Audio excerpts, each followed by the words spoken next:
कहानी की शुरुआत एक लड़के से होती है जो नहीं जानता कि वो कहाँ है, लेकिन उसके सामने एक एंजल थी जो उससे मदद मांग रही थी। उसे बैरियर और ताकतवर चेनों से बांधा हुआ था। लड़का बड़ा हैरान था कि एक एंजल इंसान से कैसे मदद मांग सकती है। वो कोई जमाने भर पहले हुई कोई ग्रेट वॉर की बात करने लगता है जो 4 प्रजातियों के बीच हुई थी और इंसान भी उस लड़ाई में शामिल थे। पर ये बात किसी को याद क्यों नहीं? और यही बात इस लड़के को परेशान कर रही है। 10 साल पहले डीमंस यानी जादू शक्तियों के राजा सेलेस्टियल जैसे एंजल्स और एल्फ, जिन्हें डेमी ह्यूमन यानी हाफ ह्यूमन हाफ गॉड भी कहा जाता है, इनके साथ स्पिरिट्स और मिथिकल बीट्स के बीच महायुद्ध हुआ था। इस युद्ध में इंसान भी शामिल थे। उस युद्ध को इंसानों ने जीता और सभी स्पीशीज को ग्रेवयार्ड नामक बिल्डिंग में कैद कर दिया गया और इस तरह दुनिया में वापस शांति लाई गई। इसके कुछ घंटों पहले ये लड़का, जिसका नाम काई है, वो अपने साथियों के साथ ऐसे ही एक ग्रेवयार्ड का दौरा करने आया था।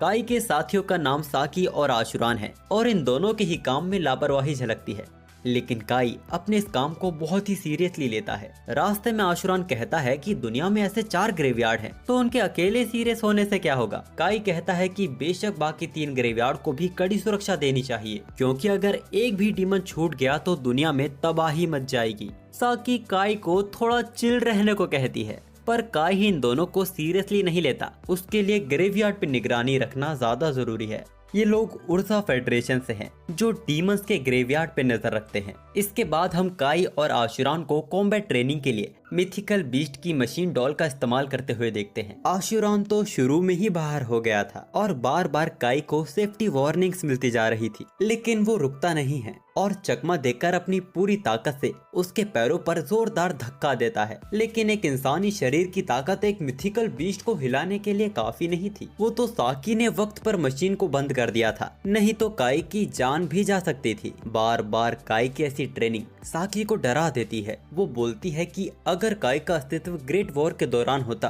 तो काई का नाम भी इतिहास के पन्नों में दर्ज किया जाता। अचानक उनके बीच प्रॉफिट सीड की बात उठती है। प्रॉफिट सीड वो शख्स था जिसने चारों स्पीशीज को हराकर दुनिया में वापस शांति लाई थी। वो खास था। उसके पास एक चमकदार तलवार थी जो उसे ईश्वर की दूत आर्सला ने दी थी। उन्हें ह्यूमंस का हीरो कहा जाता है, लेकिन लोगों के लिए इस इतिहास पे यकीन करना थोड़ा मुश्किल है कि प्रॉफिट सीड और उनकी तलवार सच में थी, क्योंकि बाकी स्पीशीज के हीरो की तरह उनकी कोई फोटो या वीडियो नहीं है। खैर, साकी आशुरान को उठाती है और उन दोनों से पूछती है कि वो लोग जिना के प्रमोशन को कैसे सेलिब्रेट करने वाले हैं। जिना इन लोगों की दोस्त है। आशुरान बोलता है कि फूलों का गुलदस्ता देके सुलटा लेते हैं यार। साकी मना कर देती है, बल्कि गुस्सा करती है, क्योंकि जिना का ट्रांसफर रॉयल कैपिटल में हुआ है। 17 साल की उम्र में जिना के अलावा आज तक ऐसा कोई नहीं कर पाया। इसीलिए साकी एकदम ग्रैंड जेब फाड़ धमाकेदार पार्टी दे के सेलिब्रेट करना चाहती है। तभी काई के फोन पे जिना का मैसेज आता है। वो उसे सुबह 10 बजे 9 टर्मिनल पे बुला रही थी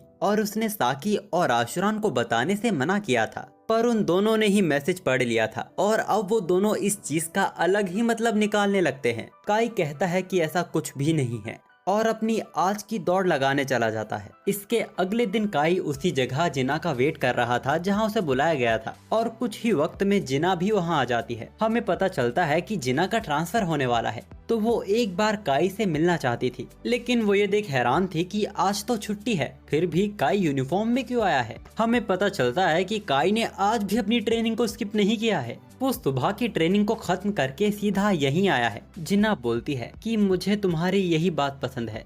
वैसे जिना साकी और आशुरान के लिए गिफ्ट खरीदना चाहती है, क्योंकि ये लोग भी तो यही प्लान कर रहे हैं। जिना को लगता है कि ये उसकी आखिरी मुलाकात होगी साकी और आशुरान के साथ। काई उसे याद दिलाता है कि वो 2 साल में कैंडिडेट बनकर वापस लौट आएगी। जिना का कहना था कि यही तो वजह है कि ये उसे उनकी आखिरी मुलाकात लगती है, क्योंकि इन 2 सालों में उनकी सर्विस पूरी हो जाएगी और फिर वो आम नागरिक बनकर भी रह सकते हैं। जिन्ना को तो लगता है कि वो और काई हमेशा ह्यूमैनिटी एजेस एजेंसी को इसके सोल्जर बनकर कंटिन्यू रहेंगे। हमें जिना के बचपन के सपने के बारे में पता चलता है, जो वो अक्सर काई को बताती रहती है। जिन्ना अपने डैड को, जो उर्जा फेडरेशन के हेडक्वार्टर चीफ है, उन्हें सरपास करना चाहती है। अब इसके बाद हम देखते हैं कि काई और जिना ने शॉपिंग की और एक साथ अच्छा टाइम स्पेंड किया। और अब वो दोनों घर वापस जा रहे हैं। अचानक जिन्ना 10 साल पहले की वो बात शुरू करती है जब काई पहली बार जिन्ना के फादर के साथ ग्रेवयार्ड गया था। काई ने ही वहाँ जाने की जिद की थी, पर जब वो वहाँ से वापस लौटा तो काई दावा कर रहा था कि उसने सिड की तलवार वहाँ देखी। हालांकि किसी ने उसकी बात पर यकीन नहीं किया था। जब भी काई उस दिन को याद करता है वो डर जाता है। काई ग्रेवयार्ड के अंदर गिर गया था। वो जगह पूरी तरह डीमन से भरी हुई थी। उनके बीच में सिड की तलवार थी। काई के उसके करीब आते ही चीजें अचानक गायब होने लगी। उसी वक्त से काई ने फैसला कर लिया था कि वो किसी डीमन को ग्रेवयार्ड से बाहर नहीं निकलने देगा। इसीलिए जिन्ना को पूरा यकीन है कि काई उर्जा फेडरेशन को कभी छोड़ने वाला नहीं है। वैसे जिन्ना काई से पूछती है कि वो दोनों फ्यूचर में कहाँ होंगे। काई उसे फिर याद दिलाता है कि वो 2 साल में वापस लौट आएगी। पर यहाँ तो जिन्ना उससे भी आगे की बात कर रही थी। जिन्ना काई से कुछ बोलने वाली थी, तभी अचानक चीजें अजीब तरह से बिगड़ने लगती है। काई जोर जोर से जिन्ना का नाम चिल्ला रहा था, पर हैरानी की बात है कि उसके अलावा किसी को ये दिखाई नहीं दे रहा था। तुम सबके सामने मेरा ऐसे नाम ले रहे हो, क्या मैं वही मान लूं जो मुझे लग रहा है? देखते ही देखते पूरी दुनिया एक पोर्टल में गायब हो जाती है। एक रोबोटिक आवाज वहां सुनाई दे रही थी। दुनिया बदलने जा रही है, नई दुनिया की शुरुआत हो रही है। अगले ही पल सब कुछ बदल गया था। काई का शहर खंडर जैसा दिख रहा था। इससे पहले काई कुछ समझ पाता, वो वहाँ एक डीमन को देखता है। पहला ख्याल जो काई के मन में आया, क्या ग्रेवयार्ड टूट गया है? उस डीमन ने काई को देख लिया था। वो अपने मैजिक स्पेल का यूज करता है। उस हमले से बचने के लिए काई ने अपने बैग को बीच में अड़ा दिया था। काई का बैग टूट जाता है और उसका वेपन बाहर आ गिरता है। अब तक काई को ये सब कुछ सपने जैसा लग रहा था, लेकिन अब उसे यकीन हो गया है कि उसका सामना सच में एक डीमन से हो रहा है। उसके अगले हमले से पहले काई अपनी गन में बुलेट लोड करता है और उसके मैजिक को कैंसिल कर देता है। ये मॉडिफाइड 11 बुलेट है, जिसका निर्माण 11 मैजिक से किया गया था। यह बुलेट किसी भी तरह के मैजिक को कैंसिल करने की क्षमता रखती है।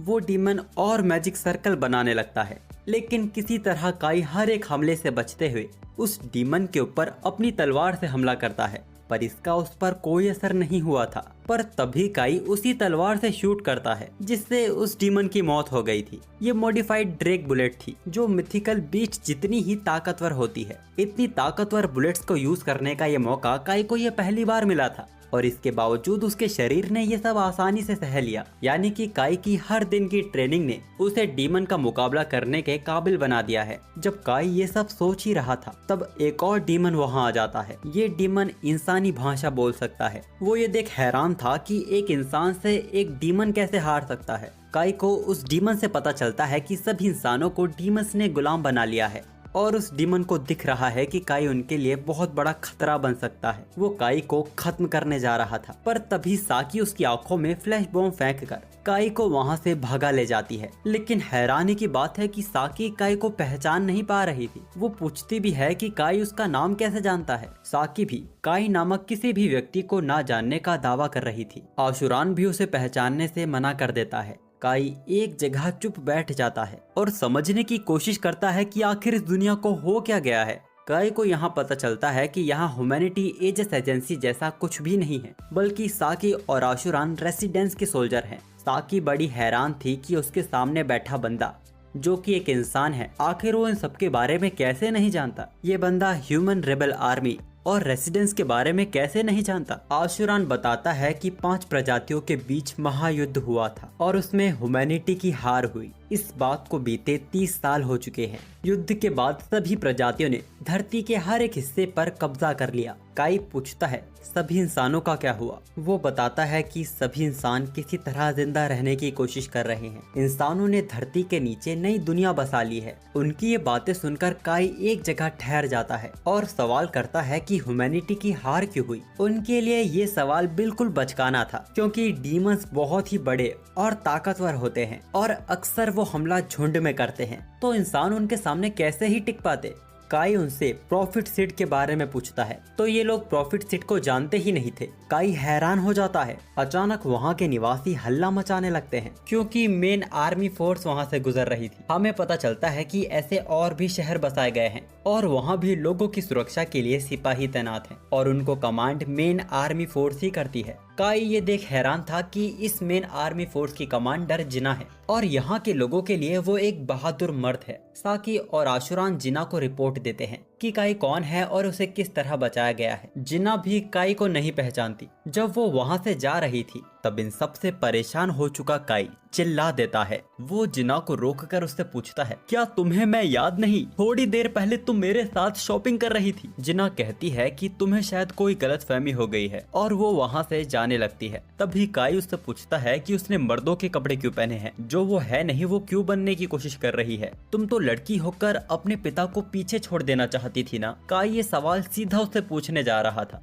पर जिना की सिपाही फेलन वो काई को पकड़ लेती है, जिसके बाद वो दोनों वहाँ से चले जाते हैं। रात में काई अपने सवालों का जवाब पाने के लिए वो इस दुनिया के इतिहास को खखोरता है और उसको पता चला कि इस दुनिया के इतिहास में उसका और सिड का कोई अस्तित्व ही नहीं है। तभी काई गौर करता है कि जब इस दुनिया में सिड का कोई वजूद ही नहीं है और ह्यूमैनिटी भी बाकी स्पीशीज से हार गई थी, तो यहाँ ग्रेवयार्ड क्या कर रहे हैं? अगले दिन काई इसके बारे में साकी और आशुरान से पूछता है, पर वो दोनों तो ग्रेवयार्ड जैसी चीज के बारे में भी नहीं जानते थे। काई आशुरान से गाड़ी की चाबी मांगता है और गाड़ी लेकर वहाँ से चला जाता है। आशुरान को रियलाइज भी नहीं हुआ कि उसने चाबी क्यों दे दी। उसकी बॉडी ऑटोमेटिक ही रिएक्ट कर गई, जबकि वो तो काई को अच्छे से जानता भी नहीं है। हम देखते हैं कि काई ग्रेवयार्ड आया है। उसे वहाँ का दरवाजा टूटा हुआ मिलता है। वो अंदर जाकर देखता है तो उसे सिड की तलवार मिलती है, यानी कि सिड पर लिखी हुई कहानियाँ झूठी नहीं थी। काई उस तलवार को बाहर निकालता है और तभी उसे एक आवाज सुनाई देती है, तुम्हें किस्मत ने चुना है, इस तलवार को कभी छोड़ना मत बच्चे, ये कोऑर्डिनेट की है, एक कोड होल्डर। उस तलवार की वजह से वहाँ एक दरवाजा ओपन हो जाता है, जिसके अंदर से एक लड़की की आवाज आ रही थी जो कि मदद मांग रही थी। अचानक काई पार्टिकल्स में बिखरने लगता है। जब उसकी आंखें खुली तब उसने अपने आप को कहीं और ही पाया। थोड़ा आगे बढ़ते ही उसे एक लड़की दिखाई देती है जिसे जंजीरों से बांधा हुआ था। उसकी आंखों से आंसू गिर रहे थे। वो इस कैद से आजाद होना चाहती थी। इस लड़की के पंख थोड़े एंजल जैसे सफेद और थोड़े डीमन जैसे काले थे। बताना थोड़ा मुश्किल था कि ये कौन सी प्रजाति की जीव है। काई उस लड़की पर यकीन करके उन जंजीरों को तोड़ने की कोशिश करता है, लेकिन उसके मामूली हमले इन जंजीरों को तोड़ने के लिए काफी नहीं थे। तभी काई को उस तलवार की याद आती है जिसको वो कोड होल्डर बोलता है और उसकी मामूली वो तलवार सिड की तलवार में बदल जाती है। पर इस बार उसकी टिप शार्प थी। उस तलवार के हमले से वो जंजीर ही क्या, पूरी जगह ही दो हिस्सों में कट जाती है और वो लड़की काई की बाहों में आ गिरती है। जैसे ही उसे होश आया वो उड़कर काई से दूर हो जाती है और अचानक जोर से वैनिसा नाम चिल्लाती है। शायद यहाँ पर कैद होने से पहले ये लड़की वैनिसा नाम की डीमन से लड़ रही थी और इसीलिए उसे लगने लगता है कि काई भी एक डीमन है जिसको वैनिसा ने उसे मारने के लिए भेजा है। ये लड़की बहुत ही ताकतवर थी। किसी तरह काई उसके पहले हमले से तो बच जाता है, पर अगला हमला और भी ताकतवर था। वो उस जगह को ही तबाह करने लगता है। अचानक काई को वही आवाज वापस सुनाई देती है जो दुनिया बदलते दौरान उसे सुनाई दी थी। कोड होल्डर, किस्मत बदल सकती है, तुम्हारी ओर आती मौत को भी टाल सकती है। सडनली काई का हाथ घूमता है और वो पूरे हमले को ही काट देता है। ऐसी ताकत देख वो लड़की भी हैरान हो गई थी। वो पूछती है कि तुम जैसा मामूली डीमन ये कैसे कर सकता है। काई उसे बताता है कि वो डीमन नहीं, एक इंसान है और उसने उसकी मदद की क्योंकि उसने उससे मदद मांगी थी। वो लड़की काई से माफी मांगती है और बताती है कि उसे डीमन बिल्कुल पसंद नहीं। तो यानी कि इसका मतलब तो यही था कि ये लड़की कोई डीमन तो नहीं है। तो काई उससे उसकी प्रजाति पूछता है, लेकिन वो लड़की बताने में हिचकिचा रही थी। तो काई भी उसके साथ जबरदस्ती नहीं करता। वो लड़की अपना नाम रीने बताती है। काई रीने से इस जगह के बारे में पूछता है, लेकिन हैरानी की बात है कि रीने भी इस जगह के बारे में कुछ नहीं जानती थी। वो तो वेनेसा से लड़ रही थी और अचानक ही वो यहाँ कैद हो गई। काई हैरान हो जाता है क्योंकि वेनेसा और कोई नहीं, डीमंस की हीरो है, यानी कि ये लड़की वाकई बहुत ताकतवर है। तो रीने भी बोलती है कि तुम भी कुछ कम नहीं हो, तुमने मेरे हमले को कैसे काट दिया। काई उसे कोड होल्डर के बारे में बताता है। अचानक काई रीने के पीछे एक पोर्टल से कोई चीज आता देखता है जो कि अचानक ही उन पर हमला कर देती है। काई रीने को बचाकर वहां से भागने लगता है, लेकिन वो अपने रोबोटिक हैंड्स को टेलीपोर्ट करती है और रीने को पकड़ लेती है और एक कोड से रीने को हमेशा के लिए इस दुनिया से इरेज करने लगती है। और काई ये सब बस अपनी आंखों से देखे जा रहा था। उसने आज तक ऐसा कुछ देखा ही नहीं था। काई अपने आप को होश में लाता है और कोड होल्डर से उस रोबोट के हाथ को ही काट देता है। यही नहीं, वो रोबोट भी इस दुनिया में कोड होल्डर को देख हैरान हो गई थी। इसका तो अस्तित्व ही नहीं होना चाहिए था।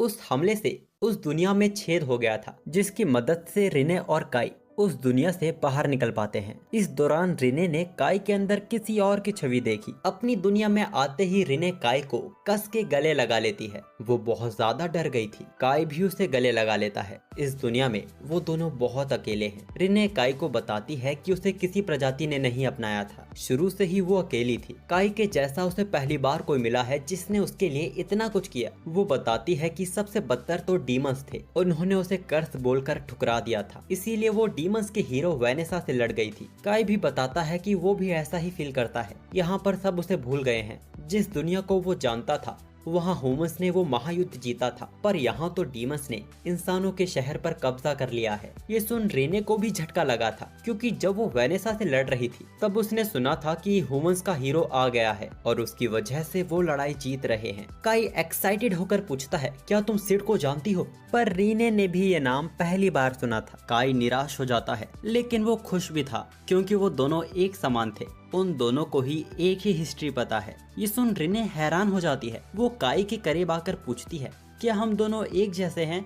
ये पहली बार था जब रिने को किसी ने अपने जैसा समझा था। उसकी खुशी का कोई ठिकाना ही नहीं था। जब वो दोनों ग्रेवयार्ड से बाहर निकल रहे थे, अचानक रेने गिर जाती है। वो बहुत ही ज्यादा थक चुकी थी। काई उसे शहर ले जाने की बात करता है, लेकिन रेने इंसानों के बीच नहीं जाना चाहती थी। उसे काई के अलावा किसी प्रजाति पर भरोसा नहीं। काई के कहने पर वो इंसानों के शहर आ तो गई थी, लेकिन अपनी असलियत छुपाना इतना आसान नहीं था। रिने अपने पंखों को तो छुपा सकती है, पर अपनी नफरत को दबाना उसे सीखना होगा। वैसे काई का वेपन भी अपने आप ही नॉर्मल हो गया था, लेकिन अपने आप को इन सब चीजों पे यकीन दिलाने के लिए वो एक बार फिर कोड होल्डर को समन करने वाला था। पर उतने में ही नहा रही रिने घबराते हुए बाहर आ जाती है और काई की गलत तलवार समन हो जाती है। रिने घबरा गई थी क्योंकि शावर से पानी आना रुक ही नहीं रहा है। इसके कुछ देर बाद रिने काई से इंसानों की शिकायत करने लगती है, क्योंकि इससे पहले उसे हमेशा झरने के ठंडे पानी से नहाना पड़ता था और इंसान गर्म पानी से नहाते हैं। उनके तो बेड भी मुलायम है, लेकिन इसके साथ रिने चिंतित भी थी क्योंकि सरफेस पर डीमंस का कब्जा है और चारों तरफ सिर्फ तबाही। वैसे अब रिने से मिलने के बाद अब काई को भी यकीन हो गया है कि वो दोनों एक अल्टरनेट दुनिया में फंस गए हैं, जहाँ की हिस्ट्री उनकी दुनिया से बिल्कुल उल्टी है। यानी कि उन्हें वो रास्ता ढूंढना होगा जिससे वो अपनी दुनिया में वापस लौट सकते हैं। उसी रात नींद के बीच अचानक रिने काई को उठाती है। वो बताती है कि उसे मैजिक फील हो रहा है। अचानक शहर में धमाका होता है। डीमंस के झुंड ने इंसानों के शहर पर हमला कर दिया था। सभी इंसान डीमंस से बचकर इधर उधर भागने लगते हैं। इंसानों की ऐसी हालत देख काई को तरस आने लगा। वो रिने से माफी मांगता है और बोलता है कि शायद मैं ही हूँ जिसे इस दुनिया में सिड की जगह लेनी होगी। दूसरी तरफ एक डीमन के हाथों साकी मारी जाने वाली थी। वो तो एन मौके पर काई ने उस डीमन को खत्म कर दिया था। उसने आशुरान को भी पूरी तरह पत्थर बनने से बचा लिया था। काई सभी को डीमंस के ऊपर पानी यूज करने को कहता है, क्योंकि डीमंस का शरीर पत्थर का होता है और जब पत्थर पानी सोखेगा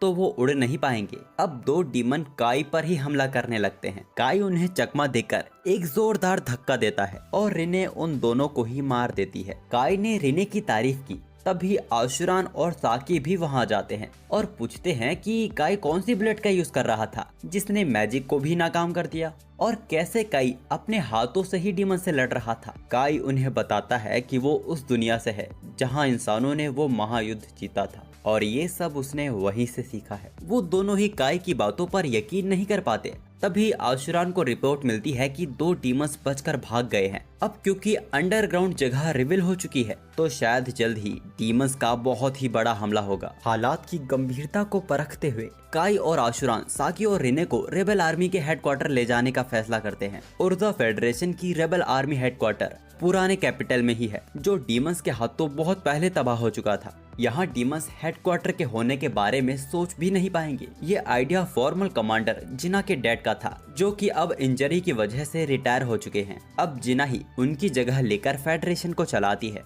मीटिंग के दौरान हम देखते हैं कि काई की बातों पर कोई यकीन नहीं करता कि ऐसी भी कोई दुनिया है जहाँ महायुद्ध इंसानों ने जीता था। तभी जिना काई से पूछती है कि उस दिन तुम मुझसे ऐसे बात कर रहे थे जैसे तुम मुझे जानते हो, तो तुम्हारी कहानी के हिसाब से उस दुनिया में हमारा क्या रिश्ता था? काई बताता है कि हम दोनों बचपन के दोस्त थे और वो अक्सर काई को बताती थी कि उसे ऑग और केयर की तरह बनना है। ये दोनों नाम सुन जिना हैरान हो जाती है। उसके चेहरे की घबराहट सबको दिखाई दे रही थी। जिना मीटिंग कैंसिल कर वहाँ से चली जाती है। इसके कुछ देर बाद फैलन काई के कमरे में आती है और रिने और काई को उसके साथ चलने को कहती है। साकी ने उन्हें काई की टेक्निक के बारे में बताया जिससे वो डीमंस को हराने में कामयाब हो सका। उन्हें काई की कहानी पर यकीन नहीं, लेकिन उसकी टेक्निक पर भरोसा कर सकते हैं। फैलन दोनों को जिना के पास लेकर आई थी। हम जिना को देखते हैं जिसके चीकू देख ये यकीन हो जाता है कि जिना एक लड़की ही है और फैलन भी ये बात पहले से जानती थी। जिना बोलती है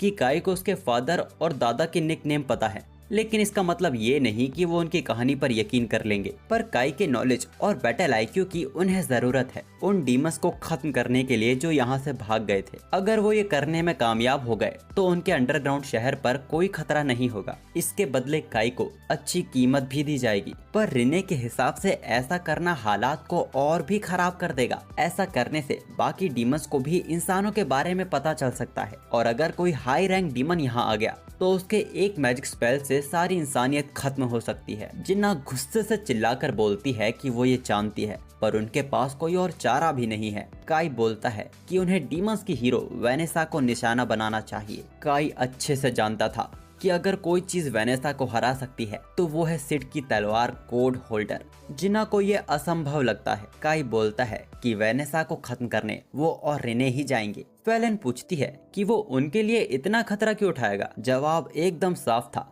काई का इस दुनिया से कोई मतलब नहीं, लेकिन उसने यहाँ साकी और आशुरान को जान पर खेलते हुए देखा और अगर किसी तरह वो इस दुनिया से निकलकर चला भी जाता है तो वो वहाँ साकी और आशुरान से नजरें नहीं मिला पाएगा। डीमंस का सामना करने के लिए काई के पास एक अच्छा प्लान था। डीमंस इंसानों को सीरियसली नहीं लेते, उनकी ज्यादातर फोर्सेस बॉर्डर पर है। रॉयल कैपिटल के पास सिर्फ 10% डीमंस ही मौजूद हैं। तो काई के प्लान के हिसाब से जब वो और रिने वेनेसा का सामना कर रहे होंगे तब रेबल आर्मी बाकी डीमंस को संभालेगी। पर ये करना कहने जितना आसान नहीं था। रॉयल कैपिटल तक पहुंचने से पहले उनकी लगभग सेना खत्म हो चुकी होगी। तभी फैलन एक सीक्रेट अंडरग्राउंड रास्ते के बारे में बताती है जो कि सीधा कैपिटल पैलेस के ठीक नीचे निकलता है। ये रास्ता रॉयल फैमिली के लिए बनाया गया था जिसके बारे में डीमंस तो क्या सिविलियंस भी नहीं जानते।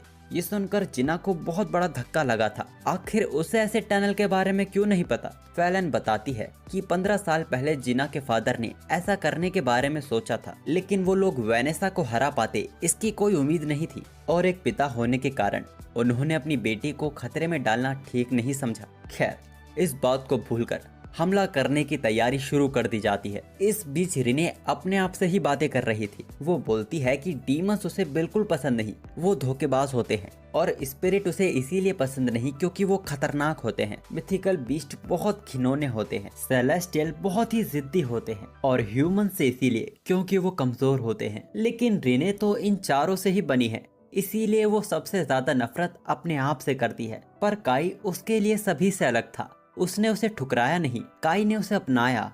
इसीलिए रिने हमेशा काई के साथ रहना चाहती है। इसके कुछ देर बाद जिना की रेबल आर्मी टनल से होते हुए हमला करने के लिए निकल पड़ती है और काई अपने साथ साकी और आशुरान को भी ले आया था। साकी सबसे ज्यादा डरी हुई थी क्योंकि उनके ऊपर वेनेसा को हराने की जिम्मेदारी है। काई इस दुनिया में सबसे ज्यादा भरोसा साकी और आशुरान पर ही करता है और इसीलिए वो इन्हें अपने साथ ले आया। रिने साकी के सिर को सहलाती है जिससे अब उसे ठीक लगने लगता है। रिने बोलती है कि वो बहुत ताकतवर है और वो वेनेसा को भी हरा देगी, लेकिन वो ये बात पूरे दावे से नहीं कह पा रही थी। लेकिन वो कहती है अगर वेनेसा उन पर भारी पड़ी तो वो अपने साथ वेनेसा को भी खत्म कर देगी। रिने की इस बात को सबने मजाक में ले लिया। आशुरान कहता है कि डर तो उसे भी लग रहा है, वो इतने सारे हैं कहीं डीमंस उन्हें नोटिस ना कर ले। पर ये संभव नहीं था क्योंकि डीमंस सिर्फ मैजिक को ही सेंस कर सकते हैं। आशुरान बोलता है कि वो बहुत घबराया हुआ है, लेकिन अगर वो डीमंस को हरा देते हैं तो दुनिया में उनका नाम होगा, लोग उन्हें याद किया करेंगे। कुछ देर बाद रेबल आर्मी ठीक कैसल के नीचे खड़ी थी। जिना की स्पीच रेबल आर्मी की हिम्मत और भी बढ़ा देती है और ह्यूमंस के द्वारा डीमंस के ऊपर जोरदार हमला कर दिया जाता है। काई ने रॉयल कैपिटल की ऐसी हालत एक्सपेक्ट नहीं की थी। ह्यूमंस का हमला देख कुछ डीमन सामने आते हैं और रेबल आर्मी पर हमला कर देते हैं। उनमें से एक को काई खत्म कर देता है, लेकिन अब डीमंस की संख्या दुगनी होने लगी थी। समनिंग के द्वारा डीमंस यहाँ आते जा रहे थे। रिने काई को इशारा करती है और काई सभी डीमंस को एक साथ मारने का एक्ट करता है। इसकी आड़ में रिने सभी की नजरों से बचते हुए सभी डीमंस को थंडर मैजिक से खत्म कर देती है। रिने महसूस कर पा रही थी कि वेनेसा कैसल के ऊपर है। रेबल आर्मी को दो ग्रुप्स में बांट दिया जाता है। एक ग्रुप डीमंस को कैसल के अंदर आने से रोकेंगी और दूसरा ग्रुप डीमंस के द्वारा कैद किए गए इंसानों को आजाद करेगी। और मेन फोर्स वेनेसा का सामना करने कैसल के अंदर जा रही है। बीच में फेलन काई से उस बुलेट के बारे में पूछती है जिससे उसने सभी डीमंस को खत्म कर दिया। काई उसे अपनी सबसे पावरफुल बुलेट बताता है, लेकिन फेलन को उसकी बातों पर यकीन नहीं था। उसने नोटिस कर लिया था कि काई ने ट्रिगर भी नहीं दबाया था। फेलन को रिने पर शक हो रहा था। तभी जिना काई को याद दिलाती है कि उसे ही वेनेसा का सामना करना है। अचानक रिने सभी को रोक देती है। उसने एक इप को देखा जो एक बड़े डीमन को समन कर रहा था। अचानक वहाँ एक बड़ा डीमन समन हो जाता है। उसने एक सोल्जर को अपने हाथों में दबोच लिया था। फेलन उसकी उंगली काट देती है। फेलन सभी को आगे बढ़ने को कहती है, पर जिना को उसकी चिंता थी। फेलन कहती है कि ये बस उसके लिए एक खिलौना है। बाहर डीमंस भी इकट्ठा होना शुरू हो गए थे। दूसरे ग्रुप ने भी कैद किए इंसानों को बचा लिया था। दूसरी ओर एक फ्लोर पर पहुंचते ही अचानक जिना पर जोरदार थंडर अटैक होता है। काई बहुत घबरा गया था, लेकिन हम देखते हैं कि जिना को कुछ भी नहीं हुआ है। जिना का कवच एलिमेंट गारमेंट से बना हुआ है, जिसके ऊपर किसी भी तरह का मैजिक काम नहीं करता। जिस डीमन ने ये हमला किया था वो ठीक जिना के सामने खड़ा था। जिना उसका सामना करने वहीं रुक जाती है और काई, रिने, साकी, आशुरान आगे बढ़ जाते हैं। काई साकी और आशुरान को एंजल मैजिक से बना हुआ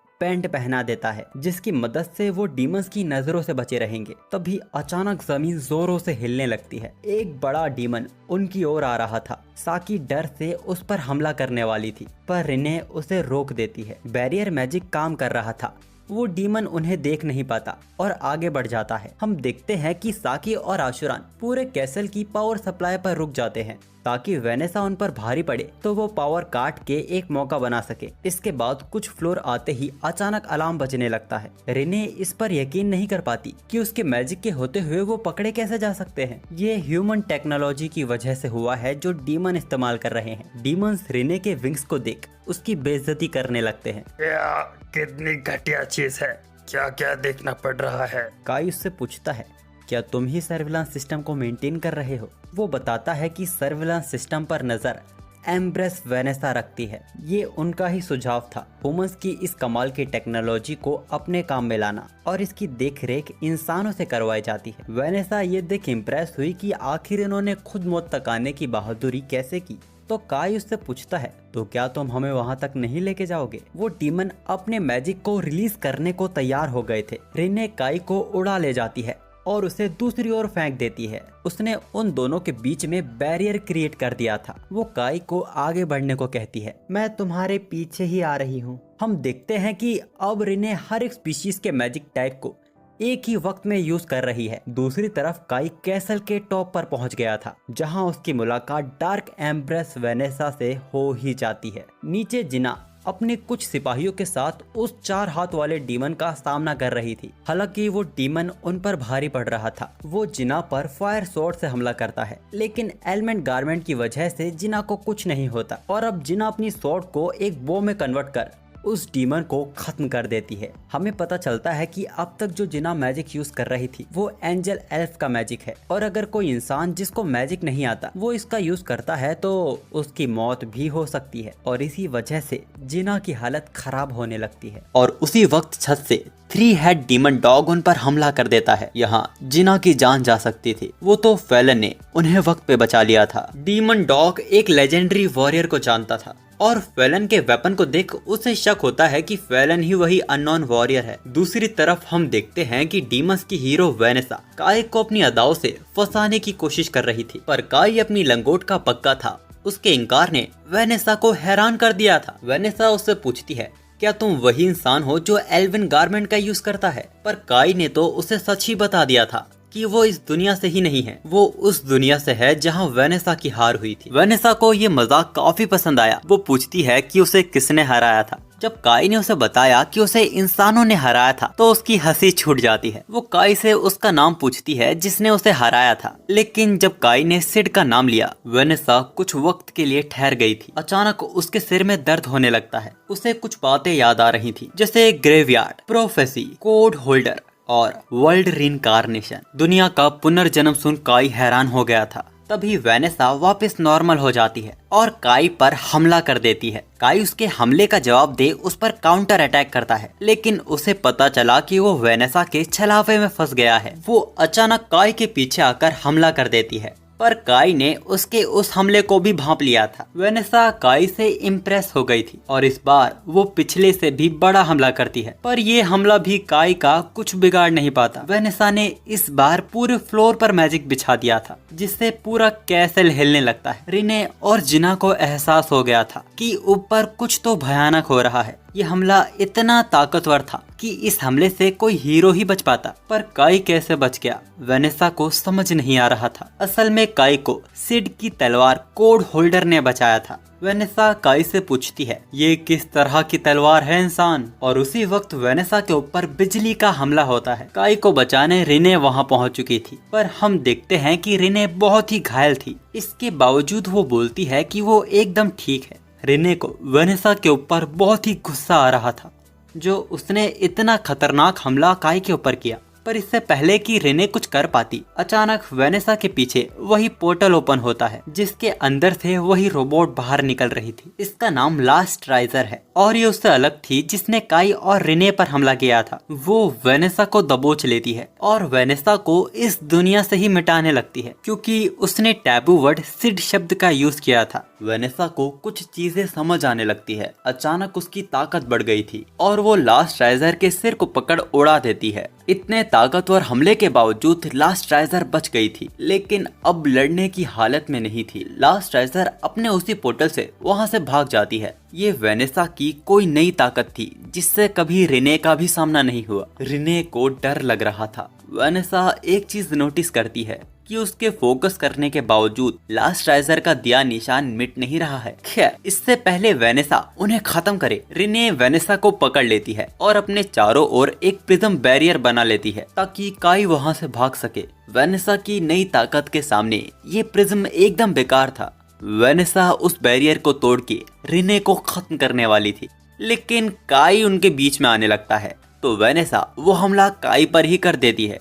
उस हमले से काई की मौत हो गई थी। वेनेसा ने रिने से उसकी इकलौती जीने की वजह को भी छीन लिया था। अचानक रिने को भी कुछ होने लगता है। उसकी बॉडी अपने आप ही हील कर रही थी। रिने का कद और उसकी ताकत बढ़ती ही जा रही थी। उसका एक पंच डीमंस की हीरो वेनेसा के मुंह से खून निकाल देता है, जिसके बाद वो कई सारे पंचेस वेनेसा को मारने लगती है। लेकिन इसका मतलब ये नहीं था कि वेनेसा रिने से हार रही है। अचानक पावर बूस्ट देख वो हैरान तो हुई थी। वो रिने के दोनों हाथों को पकड़ के उसे ताना मारते हुए बोलती है, अगर वो इस फॉर्म का यूज शुरू से करती तो शायद उस इंसान को भगाने में वो कामयाब हो जाती। वेनेसा रिने के उन जख्मों को खरोच रही थी जिससे रिने हमेशा से भागती आ रही है। वेनेसा रिने से पूछती है, क्या तुमने अपने इस रूप का इस्तेमाल शुरू से इसीलिए नहीं किया क्योंकि तुम ये अपना रूप उस इंसान से छिपा रही थी? तुम्हें डर है कि कोई तुम्हें मॉन्स्टर ना बुला दे। वेनेसा काई की मौत का कारण रिने को ही ठहराती है। वो बोलती है कि वो इंसान मरा क्योंकि तुमने सही वक्त पर सही कदम नहीं उठाया। अचानक रिने बोलती है कि अब उसके पछताने से काई वापस नहीं लौटेगा, तो साथ मरने के लिए तैयार हो जाओ वेनेसा। रिने अब उल्टा वेनेसा को पकड़ अपनी बॉडी से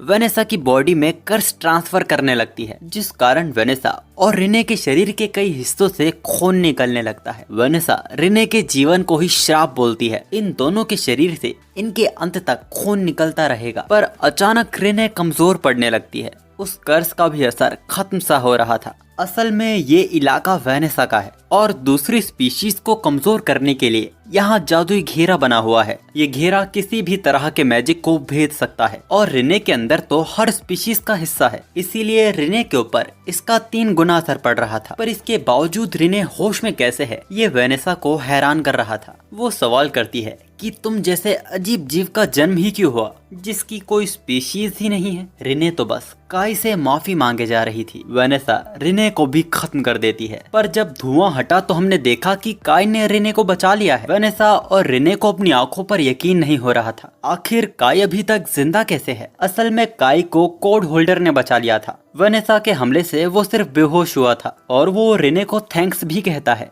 अगर रिने वेनेसा से लड़ती नहीं तो बेहोशी की हालत में वेनेसा उसे कभी भी मार सकती थी। वेनेसा को बहुत ही गुस्सा आ रहा था। वो बोलती है कि तीनों प्रजातियों के हीरो बहुत ही ताकतवर हैं और उसके दुश्मन हैं, पर ह्यूमंस बस एक कमजोर जीव है जो बड़ी बड़ी बातें करना जानते हैं, बेबुनियाद दावे जैसे ह्यूमंस की ताकत, ह्यूमंस की काबिलियत, जबकि ह्यूमंस के पास तो अपना खुद का हीरो भी नहीं। वेनेसा काई से पूछती है, कहीं तुम खुद को तो हीरो नहीं समझ बैठे हो। वेनेसा एक बहुत बड़ा एस्ट्रॉइड कैसल के ऊपर समन करती है, लेकिन काई भी कोड होल्डर से उसके टुकड़े कर देता है। पर ये तो वेनेसा की ताकत का एक छोटा सा नमूना था। वेनेसा ने पूरे कैसल को फायर फ्लेम से घेर लिया और तभी पावर कट करने का इशारा होता है।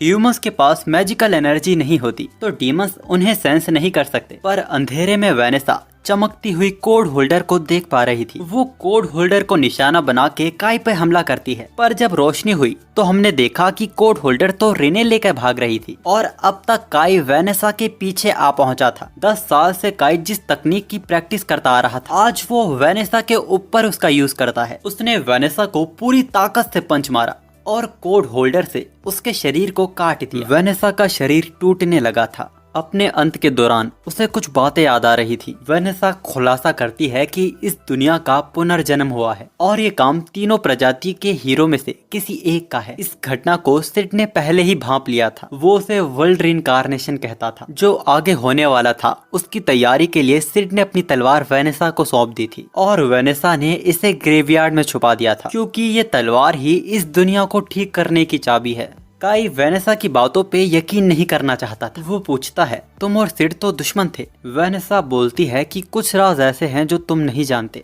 एक फोरबिडन कोड जिसे पूरी दुनिया से छिपाया गया है। वेनेसा उसे जीरो कोड बोलती है, जो एक जादू है जिसे कर पाना नामुमकिन है। वेनेसा खत्म होने से पहले काई की तारीफ करती है और अचानक रोने लगती है, क्योंकि काई ने उसे इतनी बुरी तरह हराया है और उसके पास देने के लिए कोई बहाना भी नहीं है। वेनेसा गायब होने से पहले बोलती है कि तुम तैयार रहना, अगर हमारा फिर सामना हुआ तब मैं तुम्हारी सक्यूबस बनकर सामना करूंगी और बहुत प्यार करूंगी। और ये कहकर वेनेसा गायब हो जाती है और इसके साथ ही इंसानों की डीमंस पर पहली जीत हुई। लेकिन यहाँ से कहानी ने भी एक नया रूप ले लिया है। काई, जिसको लगता था कि वो एक अल्टरनेट वर्ल्ड में फंस गया है, वो अब तक इस बात को नहीं पचा पाया है कि उसके साथ नहीं, उसकी दुनिया के साथ कुछ हुआ है। उसी वक्त जिना वहाँ आ जाती है, पूरी रेबल आर्मी की तरफ से काई का शुक्रिया अदा करने आई थी। पर जिना ने काई के चेहरे की मायूसी को भांप लिया था। जिना पूछती भी है कि तुम खुश नहीं लग रहे, पर काई उसे सच नहीं बताता। खैर, जिना बताती है कि वो अपने रॉयल कैपिटल को वापस पहले जैसा बनाएगी जैसा वो 30 साल पहले था। पर उसे लगता है कि उससे अच्छा ये काम उसके एग्जीक्यूटिव कर लेंगे, जो 30 साल पहले के रॉयल कैपिटल को उससे ज्यादा जानते हैं, और वो खुद उर्जा फेडरेशन छोड़ने की सोच रही है। रिने हैरानी के साथ पूछती है, फिर तुम कहाँ रहोगी? असल में डीमंस की हीरो की हार ने लोगों में एक नया जज्बा भर दिया है, तो हर रेबल ग्रुप एक साथ आकर बाकी 3 स्पीशीज से इंसानों की छीनी गई जमीन को वापस जीतना चाहते हैं। ये दुनिया 4 फेडरेशन में बटी हुई थी, उर्जा federation, iso federation, unite federation और सेल्फ फेडरेशन, जिन पर डीमस, सेलेस्टियल, स्पिरिट, मिथिकल बीस्ट ने कब्जा कर लिया। लेकिन अभी भी चारों फेडरेशन में ह्यूमंस छिपके रहते हैं और उनकी सुरक्षा के लिए हर फेडरेशन की रेबल आर्मी वहां मौजूद है। लेकिन अब वापस उर्जा फेडरेशन ह्यूमंस के कब्जे में है और अब जिना दूसरे फेडरेशन की रेबल आर्मी के साथ लड़ेगी। वो रिने और काई को भी साथ चलने को कहती है। उसे यकीन है कि काई की मदद से वो पूरी दुनिया में बदलाव ला सकते हैं। जिना कहती है कि वो रेबल आर्मी को कमांड करेगी और इस बात का खास ख्याल रखेगी काई को रेबल आर्मी की तरफ से पूरी मदद मिल सके। काई को ऐसे शांत खड़ा देख जिना घबरा जाती है और बोलती है कि उसे इसकी सही कीमत दी जाएगी। पर असल में तो काई जिना का ये रूप देख शॉक हो गया था। काई जिस जिना को जानता था वो मेहनती तो थी, पर उसमें बचपना भी बहुत था। जिना परेशान सी हो जाती है और पूछती है कि वो उसकी दुनिया में कैसी थी। काई उसे बताने लगता है कि वो ट्रेनिंग के वक्त उसे कॉल कर दिया करती थी और ऑफिस के मैसेंजर पर पर्सनल बातें शेयर कर दिया करती थी। उसे दोस्तों को गिफ्ट में क्या देना है इसके बारे में वो बहुत सोचा करती थी। जिन्ना को यकीन नहीं होता कि वो सच में ऐसी थी। खैर, काई बोलता है कि वो खुद ही उसके पास आने वाला, उसे भी बाकी 3 हीरोज को हराने में उसकी मदद चाहिए। जिना ने अगली लड़ाई की तैयारियां शुरू कर दी थी और दूसरी तरफ काई रेने को बोल रहा था कि अगर इस दुनिया में सिड नहीं है तो इस दुनिया में वो उसकी जगह लेने की कोशिश करेगा और ये पता लगाएगा कि किसने इस दुनिया का पुनर्जन्म किया है। रेने इस दौरान काई के अंदर सिड की झलक को देख पा रही थी। अचानक चीजें बदलकर हम रेने और सिड को किसी चीज से भागते हुए देखते हैं। उनका पीछा लास्ट राइजर कर रही थी। रेने को होश आता है और वो अपने आप को सभी लोगों के साथ बैठा हुआ देखती है। इन लोगों को 5 दिन हो चुके हैं आइसो फेडरेशन के लिए निकले हुए। हम देखते हैं कि काई वैन में परेशान सा बैठा हुआ था। हमें पता चलता है कि डीमन से युद्ध के बाद जब सभी लोग कैपिटल की सफाई में लगे हुए थे, तभी अचानक रेने को किसी डीमन की महक आती है और जब रेने काई को लेकर वहां गई तब महक आना अचानक से बंद हो गई। रेने को देर एहसास हुआ कि ये तो जाल है। इससे पहले वो दोनों कोई कदम उठा पाते, वो दोनों ट्रैप में फंस चुके थे। उनके सामने वेनेसा की बहन हिने खड़ी थी जो तुरंत उन पे हमला कर देती है। काई ने कोड होल्डर से उसके अटैक को काट दिया था तो हिना तुरंत काई के पीछे आ जाती है, लेकिन उसके काई को छूने से पहले रेने ने उसको पकड़ के हवा में फेंक दिया था। काई ये महसूस कर पा रहा था कि हिने अपनी बहन जितनी ही ताकतवर है। इन्हें यहाँ उस इंसान से मिलने आई है जिसने उसकी प्यारी बहन डीमंस की हीरो को हराया है। वो बोलती है कि काई की किस्मत साथ दे रही है जो उसने उसकी बहन को उसके यहाँ ना होने पर हरा दिया। अगर वो और उसके दोनों डीमंस यहाँ होते तो वो उन्हें कभी हरा नहीं पाता। काई उससे पूछता है, क्या तुम यहाँ अपनी बहन का बदला लेने आई हो? हिने हंस पड़ती है और बोलती है कि हम दोनों में इतना भी प्यार नहीं था, उसके अभी न होने पर अब वो नंबर 1 है। काई हिने को समझ नहीं पा रहा था अभी न होने से उसका क्या मतलब था। हिने काई को धमकी देती है अगर वो सारे डीमंस मिल जाएं तो उनसे रॉयल कैपिटल वापस छीन सकते हैं, पर आज उनका मूड नहीं है। वो यहाँ एक समझौता करने आए हैं। इंसान रॉयल कैपिटल को रख सकते हैं पर बाकी टेरिटरी डीमंस की रहेगी। काई कहता है कि वो कमांडर से इस बारे में बात करेगा। हिने बोलती है कि वो काई को चेयर करेगी जब वो बाकी 3 स्पीशीज के साथ लड़ेगा। असल में हिने यहाँ चाहती है कि ये लोग आपस में ही लड़के खत्म हो जाएं और काई ने इसे समझ लिया। ये देख हिने काई से इम्प्रेस हो गई थी। वो कहती है कि अगर काई इसमें कामयाब हो गया तो वो उसे किस करेगी, लेकिन जैसा कि मैंने कहा था कि काई अपनी लंगोट का पक्का है, वो मना कर देता है। हिने भी यहाँ से जाने से पहले बोलती है कि तुम एक दिन मेरे को पाने के लिए तड़पोगे। खैर, जब वो यहाँ से जा रही थी तब उसने काई को लॉर्ड एल्फ्रिया से संभल के रहने को कहा। आजकल उसका बर्ताव थोड़ा अजीब हो गया है। लॉर्ड एल्फ्रिया सेलेस्टियल्स का हीरो है। मैं आपको बता दूं कि सेलेस्टियल्स की प्रजाति में एल्फ, ड्वार्फ, फेरिस और एंजल्स जन्म लेते हैं। ये लोग शारीरिक बल में तो इंसानों से कमजोर होते हैं, लेकिन ये बहुत ही चालाक और मैजिकल आइटम्स यूज करते हैं। ये लोग अपनी मंजिल के आधे रास्ते तक पहुंच चुके थे। तभी अचानक रेने कोई चीज महसूस करती है। जब उन्होंने बाहर निकलकर देखा तो एक मिथिकल बीस्ट यानी कि एक ड्रैगन उनका पीछा कर रहा था। ये जानकारी मिलते ही वैंस की रफ्तार को बढ़ा दिया गया था। कुछ सोल्जर गाड़ी से बाहर निकलकर ड्रैगन पर हमला करते हैं, पर बंदूक की गोलियों का उस पर कुछ खास असर हो नहीं रहा था। ड्रैगन की मदद से सोल्जर से भरी 2 गाड़ियां ऊंचाई से नीचे गिर जाती हैं। एक बार फिर काई की आड़ में रेने अपने मैजिक का यूज करती है, जिससे वो ड्रैगन घायल हो जाता है और वहाँ से भाग जाता है। अब घायलों की मदद के लिए पूरी रेबल आर्मी 2 चट्टानों के बीच डेरा डालती है, जहां किसी भी डीमन या कोई और प्रजाति की उन पे नजर नहीं पड़ेगी। हम काई और रेने को देखते हैं, जिनको सिर्फ उन दोनों के लिए ही इतना बड़ा टेंट दिया है। काई भी यही सोच रहा था कि इतनी फॉर्मेलिटी किस लिए, और तभी टेंट में जिना और फैलन आती है। काई सोच में पड़ गया था कि ये दोनों उनके टेंट में क्या कर रही हैं। असल में तो ये टेंट आर्मी के कमांडिंग ऑफिसर का है, यानी कि जिना का, और काई और रेने तो उसके बॉडीगार्ड के तौर पर यहाँ हैं, यानी कि फैलन और जिना भी उनके साथ ही इसी टेंट में सोने वाली हैं, यानी कि काई उनके बीच इकलौता लौंडा होगा। तभी फैलन काई को अकेले बाहर बुलाती है और बताती है कि वो पूरी रात बाहर पहरा देगी और काई को अंदर पहरा देना होगा। ऐसा इसीलिए कि बाकियों को शक न हो कि जिना एक लड़की है। अब क्योंकि जिना को सोते दौरान अपना आर्मर उतारना होगा, यानी कि वो काई के सामने कम कपड़ों में होगी। इसीलिए फैलन पहले ही काई को आगाह कर देती है उसकी मर्यादा में रहने के लिए। अब जब काई वापस टेंट में जाता है तो वो देखता है कि जिना तो रेने से मसाज करवा रही है।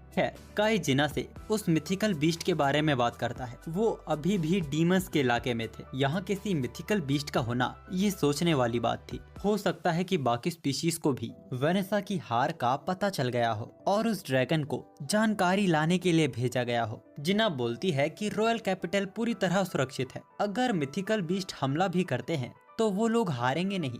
खैर, इस बात को छोड़कर जिना काई से बोलती है कि वो रात में सोते हुए लात मारती है। अब रात में जो काई का ह्यूमन सैंडविच जो बना, इसकी वजह से बेचारा काई पूरी रात सो ही नहीं पाया। खैर, उनकी मंजिल आइसो फेडरेशन वो लोग पहुंचने ही वाले हैं, पर इन्हें आइसो फेडरेशन के बाहर वाले शहर कसाबिया में ठहरना होगा, जहां आइसो रेबल आर्मी का हेडक्वार्टर है। वैसे तो सेलेस्टियल थोड़े बहुत इंसानों की तरह ही होते हैं और डीमंस के मुकाबले उनके ऊपर ह्यूमंस वेपन्स का ज्यादा असर होगा, पर एक समस्या यह भी है कि वो ह्यूमंस की तरह ही दिखते हैं, तो अक्सर इंसान और सेलेस्टियल में अंतर निकालना मुश्किल हो जाता है। वैसे आइसो फेडरेशन की हालत भी उर्जा फेडरेशन जैसी ही खराब थी। चारों तरफ तबाही का मंजर था। आगे रास्ता ना होने के कारण वो लोग पैदल ही आगे बढ़ने लगते हैं। इस जगह जानबूझ के ह्यूमंस रहते हैं। कोई सेलेस्टियल यहाँ किसी के होने का अंदाजा भी नहीं लगा सकता। खैर, रेने कुछ फल खाने को लेके आई थी, लेकिन कोई उन फलों को खाना नहीं चाहता था, क्योंकि रेने का कहना था कि इनको खाने के बाद वो कुछ महसूस कर रही है। सबको डर था कि ये जहर हो सकता है। रेने बताती है कि ये उसे एल्विन फॉरेस्ट में मिले थे और वो इन्हें पहले भी खा चुकी है।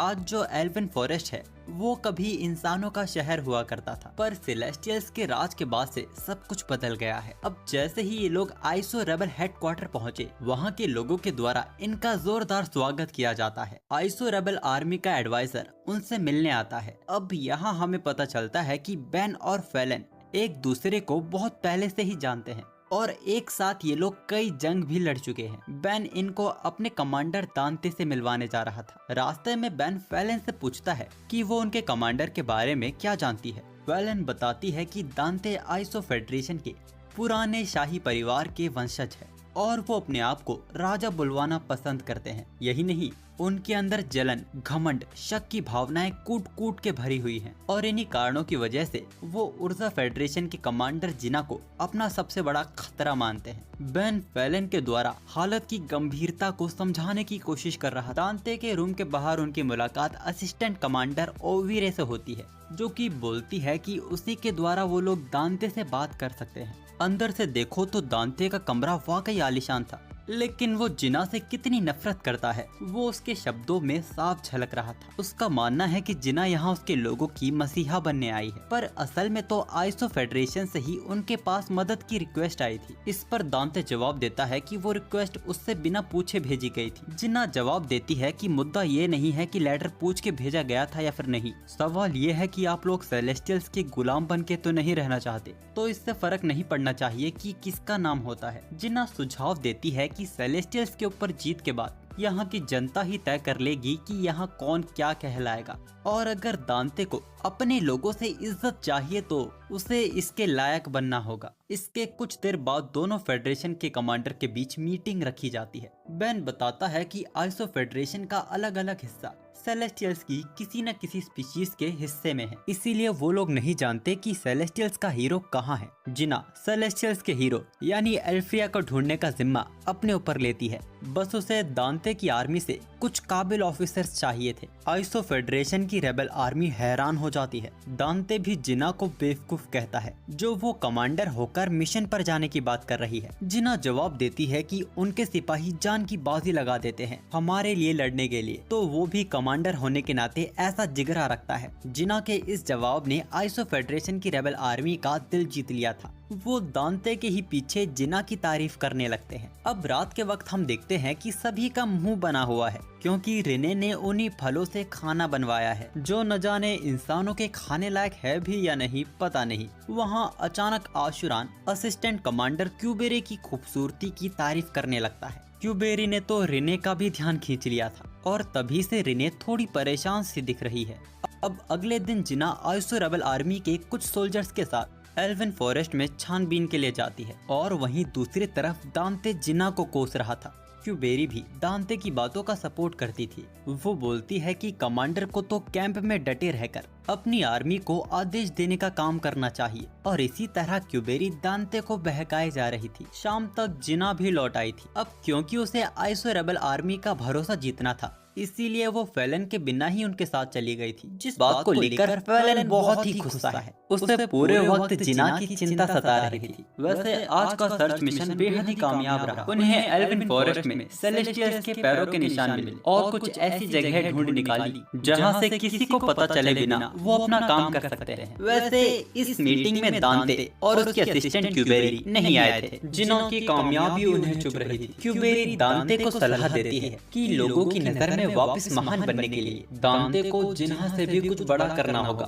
और इसके लिए उसके पास प्लान था। उसी रात दांते बेन से आर्मी तैयार करने को कहता है। वो लोग एल्विन फॉरेस्ट के लिए निकलेंगे। उनका प्लान था एल्फ्स और एंजल्स को बंदी बनाना। जब बेन ने पूछा कि ये सब होगा कैसे, तब दांते जवाब देता है कि उसने पहले ही एल्विन फॉरेस्ट की छानबीन के लिए कुछ लोगों को भेजा है। दांते किसी की सुनने को तैयार ही नहीं था। उसने तुरंत ही निकलने का फैसला कर लिया था, और वो चाहता था कि जिना को इस बात की खबर बिल्कुल पता न चले। मैं आपको बता दूं कि इनके पास कोई प्लान नहीं है। बस क्यूबेरी ने दांते को भड़काया कि अगर वो एंजल्स और एल्फ को बंदी बना लेंगे तो दांते वापस सभी की नजरों में महान बन जाएगा। यहाँ दूसरी तरफ रिने अब तक जिस बात को लेके परेशान थी, आखिर उसने वो सबको बता ही दिया था। रिने को लगता है कि क्यूबेरी कोई इंसान नहीं है। अगले दिन की सुबह एल्विन फॉरेस्ट में दांते और उसके सिपाही गायब थे। वहाँ सिर्फ उनके हथियार ही पड़े हुए थे। अचानक सीन सेलेस्टियल्स के हीरो एल्फ्रिया पर जाता है, जो अपने ही स्पीशीज के लोगों को खत्म करने की बात कर रहा था, सिवाय एंजल्स के। उसका कहना था कि ये दुनिया सिर्फ एंजल्स की है और बाकी प्रजाति सिर्फ इस दुनिया को गंदा कर रही है। ग्रेट एल्डर और एक और एल्फ्रिया को समझाने के लिए आए थे, लेकिन तभी वो लोग उसके पीछे लास्ट ट्राइजर को देखते हैं। वो नहीं जानते थे कि एल्फ्रिया के पीछे ये क्या चीज है। तभी एल्फ्रिया ग्रेट एल्डर को एक क्रिस्टल में जमा देता है, और इस दौरान वो दूसरी एल्फ उस जगह से नीचे गिर गई थी। जब उसे होश आया तो वो एल्फ के गांव में थी। वहाँ के लोग उसके लिए बहुत ही परेशान हो रहे थे। वो सब जानना चाहते थे कि ग्रेट एल्डर कहाँ है। इस एल्फ का नाम रिरेन है, और ये सभी सेलेस्टियल्स को इकट्ठा होने को कहती है। उसने बंदी बनाए गए ह्यूमंस के बारे में भी कुछ सोचा हुआ था। यहाँ जिना और बाकी सब एल्विन फॉरेस्ट आए हुए थे दांते और बाकी सबका पता लगाने के लिए। काई को शक है कि क्यूबेरी एक जासूस एल्फ थी। अगर एल्फ के नुकीले कान छिपा दिए जाए तो एल्फ पूरे इंसानों जैसे ही दिखते हैं। जिना का मानना था कि अगर काई की बात में थोड़ी भी सच्चाई है तो इस रेबल आर्मी में और भी जासूस हो सकते हैं। उन्हें जंगल के अंदर अपने साथियों के हथियार पड़े मिलते हैं। सामने एक पेड़ पर एक ट्रैप बना हुआ था। शायद वो लोग इसी में फंस गए थे। तभी काई बताता है कि असल ट्रैप तो ऊपर बना हुआ है। सेलेस्टियल्स ने झांसा देने के लिए जानबूझ के सामने ट्रैप बनाया था, ताकि कोई ऊपर ट्रैप होने का अंदाजा भी न लगा सके। ये सब भी काई ने अपनी ही दुनिया में सीखा था। अचानक रेने को वहाँ किसी की महक आती है। वो उन्हें एक जगह लेकर गई जहाँ वो महक आना बंद हो गई। अचानक वो लोग वहाँ से टेलीपोर्ट हो जाते हैं। अभी भी वो लोग एल्विन फॉरेस्ट में ही थे, बट एल्विन फॉरेस्ट के कौन से हिस्से में वो नहीं जानते। अचानक वहाँ एक बेबी गेट फेरी तितली पकड़ते हुए वहाँ जाती है। तितली को पकड़ने के चक्कर में वो उनसे ही टकरा गई थी। वो उनसे पूछती है कि मुझे आपसे मैजिक क्यों नहीं महसूस हो रहा। बेबी फेरी को लग रहा था कि ये लोग एल्फ हैं, पर जब उसे पता चला कि ये लोग इंसान हैं, वो फेरी डर के वहाँ से भागने लगती है। उसे डर था कि इंसान उसे खा जाएंगे। बेबी फेरी का पीछा करते हुए वो लोग सेलेस्टियल्स के गांव पहुंच गए थे। गेट कीपर उन पर हमला करने ही वाली थी, पर क्यूबेरी उन्हें रोक देती है। जिना क्यूबेरी से दांते और बाकी लोगों के बारे में पूछती है। क्यूबेरी बोलती है कि वो सभी जिंदा हैं, पर पैरालाइज होने के कारण वो 2 दिन तक हिल भी नहीं पाएंगे। वो कहती है कि वो सभी को जिंदा छोड़ देगी, लेकिन इसके बदले उसकी एक शर्त थी कि उन्हें एंजल्स के खिलाफ लड़ना होगा। वो उन्हें रीरेन के पास ले जाती है। रीरेन बोलती है कि तुम लोग पहले इंसान हो जो हमारी दुनिया में आए हैं। तुम्हारा स्वागत तो नहीं होगा, लेकिन अपनी खुशनसीबी समझो। उसने जिना के बारे में सुना हुआ था कि उसी ने डीमंस के हीरो को हराया। वो उससे उसके एल्विन गारमेंट के बारे में पूछती है कि ये उसे कहां से मिला। जिना बताती है कि ये उन्होंने 10 साल पहले डीमन से हासिल किया था। अब क्योंकि ये सीधा यह एल्फ से नहीं चुराया गया है, इसीलिए रिरैन इसे नजरअंदाज कर देती है। वो उन्हें एक ऑफर देती है, वो लोग उनके लोगों को छोड़ देंगे, लेकिन बदले में उन्हें ग्रेट एल्डर को बचाना होगा। रिरैन बताती है कि उनके लॉर्ड एल्फ्रिया पूरी तरह बदल चुके हैं। वो पहले बहुत ही अच्छे और दयालु हुआ करते थे, फिर एक दिन अचानक ही उन्होंने मांग की कि एल्फ्स, डॉर्फ और एंजल्स उनके गुलाम बन जाएं। जब ग्रेट एल्डर और रिरैन सभी प्रजातियों की ओर से लॉर्ड एल्फ्रिया से बात करने गई तो उन्होंने उनकी बात सुनी ही नहीं, बल्कि उन्होंने ग्रेट एल्डर को बंदी बना लिया। रिरैन किसी तरह अपने आप को बचा पाई थी। एल्फ्स अपनी ही प्रजाति में लड़ना नहीं चाहते, इसीलिए वो ये काम इंसानों से करवाना चाहते हैं। फेलन बोलती है कि ये तुम्हारी चाल भी तो हो सकती है। क्यूबेरी अपने आप को दाव पे रख लेती है, वो उन्हें एंजल पैलेस तक लेके जाएगी। अगर इस बीच उन्हें बिल्कुल भी लगा कि एल्फ्स उन्हें धोखा दे रहे हैं, ये सेलेस्टियल्स की चाल है, तो वो वहीं उसे तुरंत खत्म कर सकते हैं। फेलन इनकार कर देती है। एक कठपुतली की कीमत उनकी 6 जान के बराबर नहीं है। फेलन और जीना और जाने दाव पे लगाने को कहते हैं, या फिर कोई कीमती जान। तो रिरैन बोलती है कि वो उनके साथ जाएगी। ये सेलेस्टियल्स की तरफ से बहुत बड़ा फैसला था, क्योंकि अगर इंसान हार गए तो यहाँ के हालात और भी पेचीदे हो जाएंगे। लेकिन रिरैन की कुर्बानी से एंजल्स के अलावा बाकी प्रजाति एंजल्स की बात मान लेंगी, फिर सेलेस्टियल्स के बीच में लड़ाई की नौबत ही नहीं आएगी। फिर इसके बाद सिल्क अपने मैजिक से फ्लोटिंग लीव्स को बुलाती है, जिस पर सवार होकर वो लोग एंजल पैलेस के लिए निकल पड़ते हैं। रात काटने के लिए वो लोग जंगल में रुक गए थे और काई जागकर पहरा दे रहा था। तभी रिरैन काई के पास आती है। काई उसको देखकर चौकन्ना हो गया था। रिरैन बोलती है कि वो हमला करने के इरादे से नहीं आई है, खासकर कॉन्ट्रैक्ट तक तो वो उन्हें कुछ नहीं करेगी। वो तो काई से बात करने आई है। उसने जिना से सुना कि काई और रिने ने ही वेनेसा को हराया था। काई यहाँ अंदाजा लगाने लगता है कि रिरैन जासूसी कर ये जानना चाहती है कि उसने वेनेसा को कैसे हराया, पर सवाल ये था कि काई का वो हथियार क्या लॉर्ड एल्फ्रिया पर भी काम करेगा। ये लोग कल एंजल पैलेस तक पहुंच जाएंगे, जहां उनका सामना सेलेस्टियल्स के हीरो लॉर्ड एल्फ्रिया से होगा, और अगर वो लोग हारे तो मारे जाएंगे। रिरैन काई को चेतावनी दे देती है, अगर काई कल डर से भागा तो वो उसे एल्वन फॉरेस्ट से जिंदा तो नहीं जाने देगी। काई भी रिरैन से एक सवाल पूछता है, क्या वो सिड नाम के किसी को जानती है? पर रिरैन जो एल्फ श्राइन मेड है, जिनको दुनिया का सबसे ज्यादा ज्ञान होता है, उसने भी ये नाम काई के मुंह से ही पहली बार सुना है। वेनेसा ने काई को बताया था कि इस दुनिया का पुनर्जन्म हुआ है और ये काम किसी प्रजाति के हीरो का ही है। अगले दिन ये लोग उस पेड़ के नीचे थे जिसके ऊपर कई सारे उड़ने वाले पैलेस हैं और जिसमें लॉर्ड एल्फ्रिया रहते हैं, वही एंजल पैलेस है। वहां तक पहुंचने के द्वार को आधुनिक तरीके से सेलेस्टियल्स ने सुरक्षित किया हुआ था। काई उससे पूछता है, क्या इतनी सुरक्षा इंसानों से बचने के लिए है? रिरैन बोलती है कि इंसानों से कौन डरता है, ये तो स्पिरिट्स, मिथिकल बीस्ट्स और डीमंस से बचाने के लिए है। काई बोलता है कि डीमंस भी यही सोचते थे और डीमंस की ही तरह एंजल्स की ज्यादातर आर्मी बॉर्डर पर ही होगी। रिरैन इम्प्रेस हो गई थी। अब उसे समझ आने लगा था कि ये लोग डीमंस से किस्मत से नहीं जीते हैं। खैर, ये लोग उस पेड़ के टॉप पर थे जहाँ से एंजल पैलेस साफ दिखाई दे रहा था। अचानक रिरैन को एक अजीब सी महक का एहसास होता है। जब उन्होंने पैलेस के अंदर जाकर देखा तो वहाँ आग लगी हुई थी और कई एंजल्स जमीन पर पड़े हुए थे, लेकिन वो जिंदा थे। वो लोग पैलेस के और अंदर जाते हैं और अचानक उन पर हमला होता है। ये हमला वॉर एंजल विशियस ने किया था। उसने रिरैन को देखते ही उसकी इंसल्ट करना शुरू कर दिया। रिरैन को ये देख बुरा लगा कि विशियस भी उनके खिलाफ हो गई है। रिरैन उससे पूछती है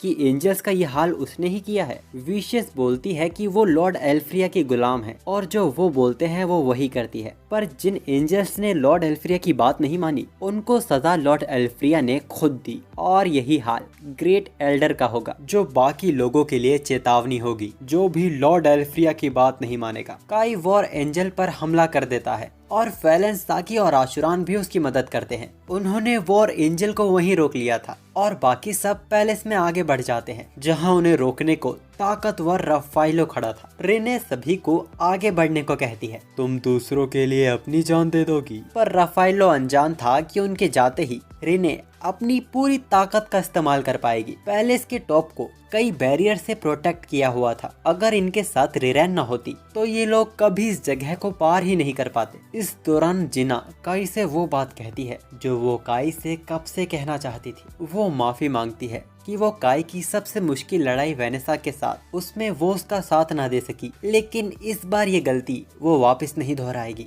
आखिर ये लोग उस जगह पहुंच चुके थे जहां ग्रेट एल्डर को कैद किया हुआ था, लेकिन उसके साथ ही लॉर्ड एल्फ्रिया भी वहां मौजूद था। वो कहता है कि सारे आशीर्वाद स्वर्ग से धरती पर भेजे जाते हैं, यही नियति है और इन आशीर्वाद पर सिर्फ एंजल्स का हक है। दूसरी ओर वॉर एंजल भी फैलन के पास ये हथियार देख हैरान थी। ये मिथिकल बीस्ट की ग्रेट फैंग तलवार है जिसके आपस में टकराने से इनकी ताकत और भी बढ़ जाती है। वॉर एंजल बोलती है कि सेलेस्टियल्स भी ऐसे मैजिकल आइटम्स बनाते हैं, इसीलिए उसे इन सब की जानकारी है। तो फैलन बोलती है फिर भी तुम्हारा सन की हीरो उन्हें गुलाम बनाना चाहता है। दूसरी तरफ रिने की ताकत को देख रफाइलो भी इम्प्रेस हुआ। रिने के पास जो ताकत है वो रफाइलो के आर्मर को भी भेज सकती है, पर वहीं रिने को ये सब झूठ लग रहा था क्योंकि उसके इतने अटैक्स के बाद भी रफाइलो पर कुछ खास असर पड़ा नहीं है। रफाइलो ऐसी ताकतवर जीव की असलियत जानना चाहता था, लेकिन रिने तो खुद नहीं जानती कि वो क्या चीज है। लेकिन जब तक काई उसके साथ है उसे फर्क भी नहीं पड़ता। और यहाँ एल्फ्रिया ग्रेट एल्डर को खत्म करने की बात कर रहा था, जिससे गुस्सा होकर रीरैन उस पर हमला कर देती है। तो एल्फ्रिया भी उस पर बहुत बड़ा क्रिस्टल छोड़ देता है। अगर काई कोड होल्डर से बीच में नहीं आता तो यहाँ रीरैन की जान जा सकती थी। एल्फ्रिया काई से पूछता है क्या तुम सच में इंसान हो या इंसान के रूप में कोई एल्फ तो नहीं, क्योंकि तुम इंसान होकर एल्फ को क्यों बचा रहे हो। वैसे एल्फ्रिया का ये हमला इतना करीबी था, अगर काई से हल्की भी चूक होती तो दोनों की जान जा सकती थी। इसीलिए एल्फ्रिया को भी शक हो रहा था कि ये कोई आम तलवार तो नहीं है। काई उसे बताता है कि इसी तलवार से उसने वेनेसा को मात दी थी। एल्फ्रिया ये सुन हंस पड़ता है। वो वेनेसा को बेवकूफ कहता है जो वो एक इंसान से हार गई। काई उसे ताना मारते हुए कहता है कि वो उसे ये कहने के लायक भी नहीं है। वेनेसा कैसी भी थी, लेकिन वो उसकी तरह अपने साथियों का खून नहीं बहाती थी। एल्फ्रिया अपना सीना चौड़ाकर बोलता है कि वो इसके हकदार हैं, क्योंकि वो सबसे महान है। उसकी बात न मानने वालों को वो कैसे छोड़ सकता है। अब जिना से बर्दाश्त नहीं हो रहा था। वो एल्फ्रिया पे अपना लॉन्ग बो ऑफ द मून अटैक करती है, जो एल्फ्रिया के मैजिक को फाड़ कर उसके गाल पर चोट दे जाता है।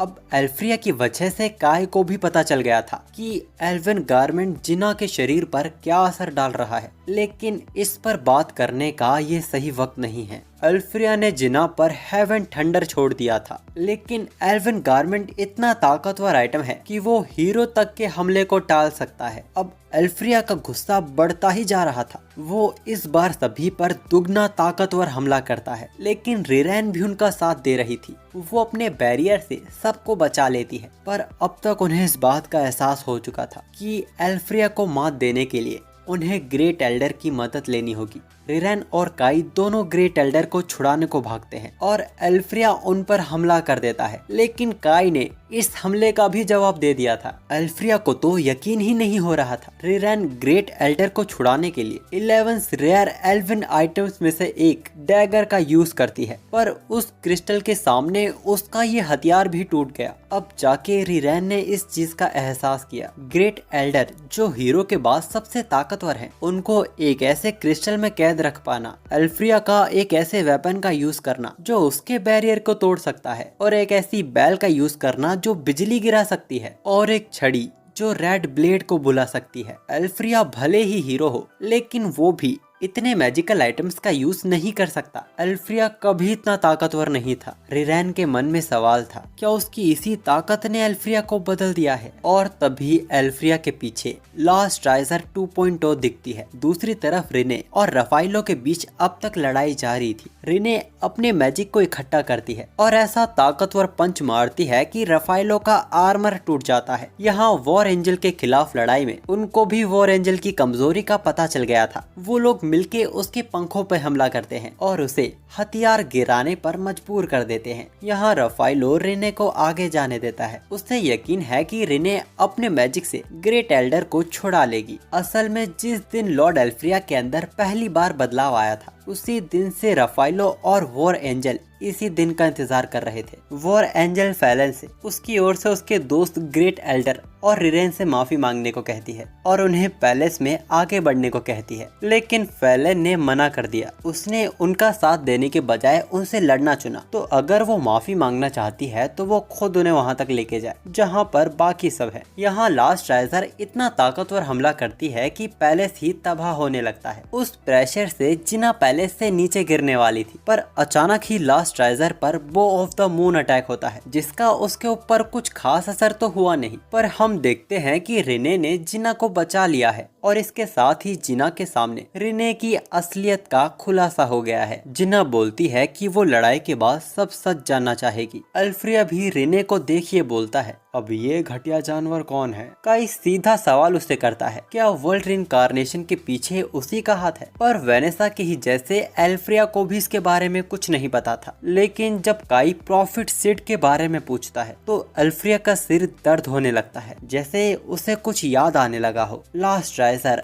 अल्फ्रिया का गला दबा देती है और उसे इस दुनिया से इरेज करने लगती है, क्योंकि उसने सिड शब्द का यूज किया था, ठीक वेनेसा की तरह। देखते ही देखते लास्ट राइजर 2.0 अल्फ्रिया को पूरी तरह गायब कर देती है और वो भी वहाँ से चली जाती है। सबको लगा कि लड़ाई ऐसे ही खत्म हो गई। फिर तभी उसी पोर्टल से बहुत सारी डार्क एनर्जी पैदा होने लगती है। अल्फ्रिया वापस लौट आया था, लेकिन इस बार एक नए रूप के साथ। उसकी आंखें, उसके पंख कुछ अलग दिख रहे थे। उसका कहना था कि सेलेस्टियल्स के हीरो की मेमोरीज उसके अंदर डाली जा रही हैं। लॉर्ड अल्फ्रिया को फिर से बनाया गया है। काई को याद आता है कि ऐसा ही तो दुनिया के बदलते वक्त भी हुआ था। अल्फ्रिया उनके ऊपर मैग्निफिकेंट हमला करता है, जो अब इतना ताकतवर हो चुका था कि उसने रिने के बैरियर को तोड़ सभी को घायल कर दिया था। और ये हमला उसने बिना मैजिक आइटम यूज किए किया था। रिरेन अल्फ्रिया को होश में आने को कह रही थी। वो बोलती है कि उसके पंख रो रहे हैं, उसकी ताकत नहीं बढ़ रही बल्कि उसकी लाइफ स्पैन घटती जा रही है। सेलेस्टियल्स मैजिक आइटम्स का यूज करते हैं क्योंकि उनका मैजिक उनके शरीर को भी नुकसान पहुंचाता है, लेकिन अल्फ्रिया पर उसकी बातों का कोई असर नहीं हो रहा था और वो वापस उस पर हमला कर देता है। रिरेन ने उस हमले को अपने 7 गार्जियन बैरियर से रोकने की कोशिश की, लेकिन अल्फ्रिया उसके सारे बैरियर को तोड़ते हुए उसके गले तक पहुंच गया। काई बीच में आ जाता है। काई को बहुत ही गुस्सा आ रहा था क्योंकि उसने उसका खून बहाया है जो उसकी पूजा करती थी, लेकिन अल्फ्रिया को तो इन सभी बातों पे हंसी आ रही थी। तभी काई बोलता है कि ये अल्फ्रिया है ही नहीं, ये सिर्फ उसकी नकल है। इन दोनों की लड़ाई में अल्फ्रिया की तलवार बार बार टूटी और वापस अपने आप ही ठीक हो जाती, और ऐसा ही रिरेन के 7 बैरियर्स के साथ हुआ था। जैसे ही बैरियर से तलवार टूटती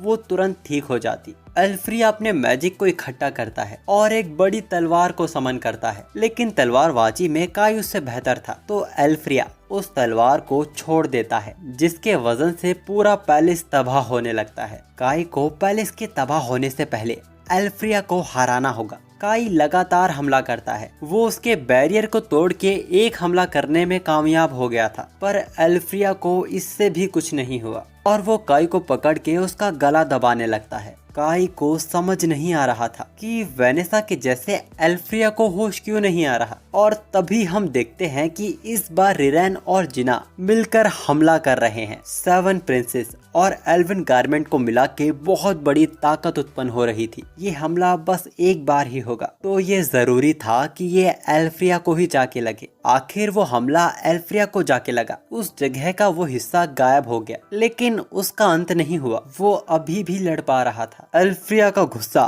हद पार कर गया, पर इससे पहले वो काई को मार पाता, काई ने उसके शरीर को घुमा दिया और उसके वीक पॉइंट पर पूरी ताकत से हमला किया। आखिरकार अल्फ्रिया उस डार्क एनर्जी के चंगुल से आजाद हो गया। वो होश में आते ही सभी को तुरंत यहाँ से भागने को कहता है, क्योंकि ये जगह तबाह होके ढहने वाली है। ग्रेट एल्डर भी आजाद हो गई थी। अल्फ्रिया ने अपने पंखों को खो दिया है। उससे अपने किए का एहसास हो रहा था। वो रिरेन से सभी को सच बताने को कहता है। उसका मानना है कि सेलेस्टियल्स को हक है ये जानने का कि ये सब किसने किया है, और वो काई को एक जरूरी बात बताता है। वो सिड से मिला था। सिड ने उससे कहा था कि उसका अस्तित्व होना चाहिए। एल्फ्रिया को उसकी वो बात बिल्कुल समझ नहीं आई। वो किस चीज की बात कर रहा था? क्या वो अपनी बात कर रहा था या किसी चीज की बात कर रहा था? लेकिन वो ये देख पा रहा था कि सिड किसी चीज को लेके बहुत परेशान था। एल्फ्रिया बोलता है कि ये हो रही सारी गलत चीजों के पीछे जिसका हाथ है वो है नफरत। काई को उस नफरत को जड़ से उखाड़ फेंकना होगा। और ये कहकर एल्फ्रिया भी वेनेसा की तरह गायब हो जाता है। ग्रेट एल्डर ने सभी को बचा लिया। रफाइलो सभी से माफी मांगता है, जो वो अपने लॉर्ड में बदलाव देखे जाने के बाद भी चुप रहा। वैसे काई उससे पूछता है क्या ये सब लास्ट ट्रेजर के आने के बाद से ही शुरू हुआ था। वो बताता है कि लास्ट ट्रेजर के आने के बाद से ही लॉर्ड एल्फ्रिया सभी से दूर से रहने लगे। एल्फ्रिया उसे अपना दोस्त बताता था। काई को याद आता है कि उसने सबसे पहले लास्ट ट्रेजर को तब देखा था जब वो रिने के पीछे थी। लड़ाई के वक्त से ही रिने बेहोश पड़ी थी। उसे वापस वही सपना आ रहा था। वो डर से उठ जाती है और काई को कस के गले लगा लेती है। रिने के होश में आने के बाद काई की जान में भी जान आई और जिना वहाँ ऑकवर्ड हो रही थी। वो तो शुरू से यहाँ पर थी, पर काई से अलग रिने का ध्यान ही कहाँ जाता है। खैर, जिना अब वो सच जानना चाहती है जो वो दोनों शुरू से उसे छिपा रहे हैं। रिने जिना को सब सच बता देती है। वैसे जिना को फेलन ने पहले ही सतर्क रहने को कहा था और उसे भी शक होता था कि रिने इंसान नहीं है, पर उसे बुरा तो लगा है कि दोनों ने उससे ये बात छुपाई। काई जवाब देता है कि रेबल आर्मी के कमांडर से वो लोग एक्सपेक्ट कर सकते थे कि वो रिने को सजा दे देती। खैर, काई ने जिना को रिने के होश में आने से पहले ही सब सच बता दिया था कि कैसे वो लोग वेनेसा से लड़े और जिना की कई बार जान बचाई। उन्होंने इतना कुछ उसके लिए किया है तो जिना उस पर भरोसा तो कर सकती है। रिने बोलती है कि उसके लिए तो काई का साथ ही काफी है, लेकिन उसे बहुत खुशी है इस बात की कि जिना भी उस पर भरोसा करती है। तभी जिना रिने से एक रिक्वेस्ट करती है। वो रिने के पंखों को छूना चाहती थी। रिने मान तो जाती है, लेकिन ऐसा करने से उसे गुदगुदी हो रही थी। जब जिना को ये पता चला तो वो और करने लगती है। अगले दिन इंसानों और एल्फ्स के बीच एक समझौता हुआ कि एक साल तो ना तो कोई इंसान एल्विन फॉरेस्ट में आएगा, ना ही कोई सेलेस्टियल इंसानों के बीच जाएगा। दोनों स्पीशीज के लोगों को ये समझौता मंजूर था। इसके साथ ही एल्फ्स की तरफ से उन्हें कुछ तोहफे दिए गए, जैसे जिना को लॉन्ग बो ऑफ द मून स्वॉर्ड दी गई। इससे पिछली वाली उस हमले में तबाह हो गई थी। और काई को ओरिजिनल एल्विन बुलेट्स मिलती हैं, जिनकी डुप्लीकेट से काई मैजिकल्स अटैक को रोका करता था। ये रिरैन ने बनवाई है खास काई के लिए। ये सब उनकी तरफ से एक भेंट थी, क्योंकि उनकी वजह से सेलेस्टियल्स के बीच जो लड़ाई हो सकती थी वो टल गई। वैसे इसके बाद ये लोग स्पिरिट्स या तो मिथिकल बीस्ट्स का सामना करने सफर पर निकलने वाले हैं, जिसका रास्ता एल्विन फॉरेस्ट से ही होके जाएगा। ग्रेट एल्डर अपनी ओर से उनके साथ एक साथी भेजना चाहती थी जो उन्हें उनकी मंजिल तक पहुंचा सके, लेकिन जिना ने साफ मना कर दिया था। पर असल में सेलेस्टियल्स खुद भी ये जानना चाहते थे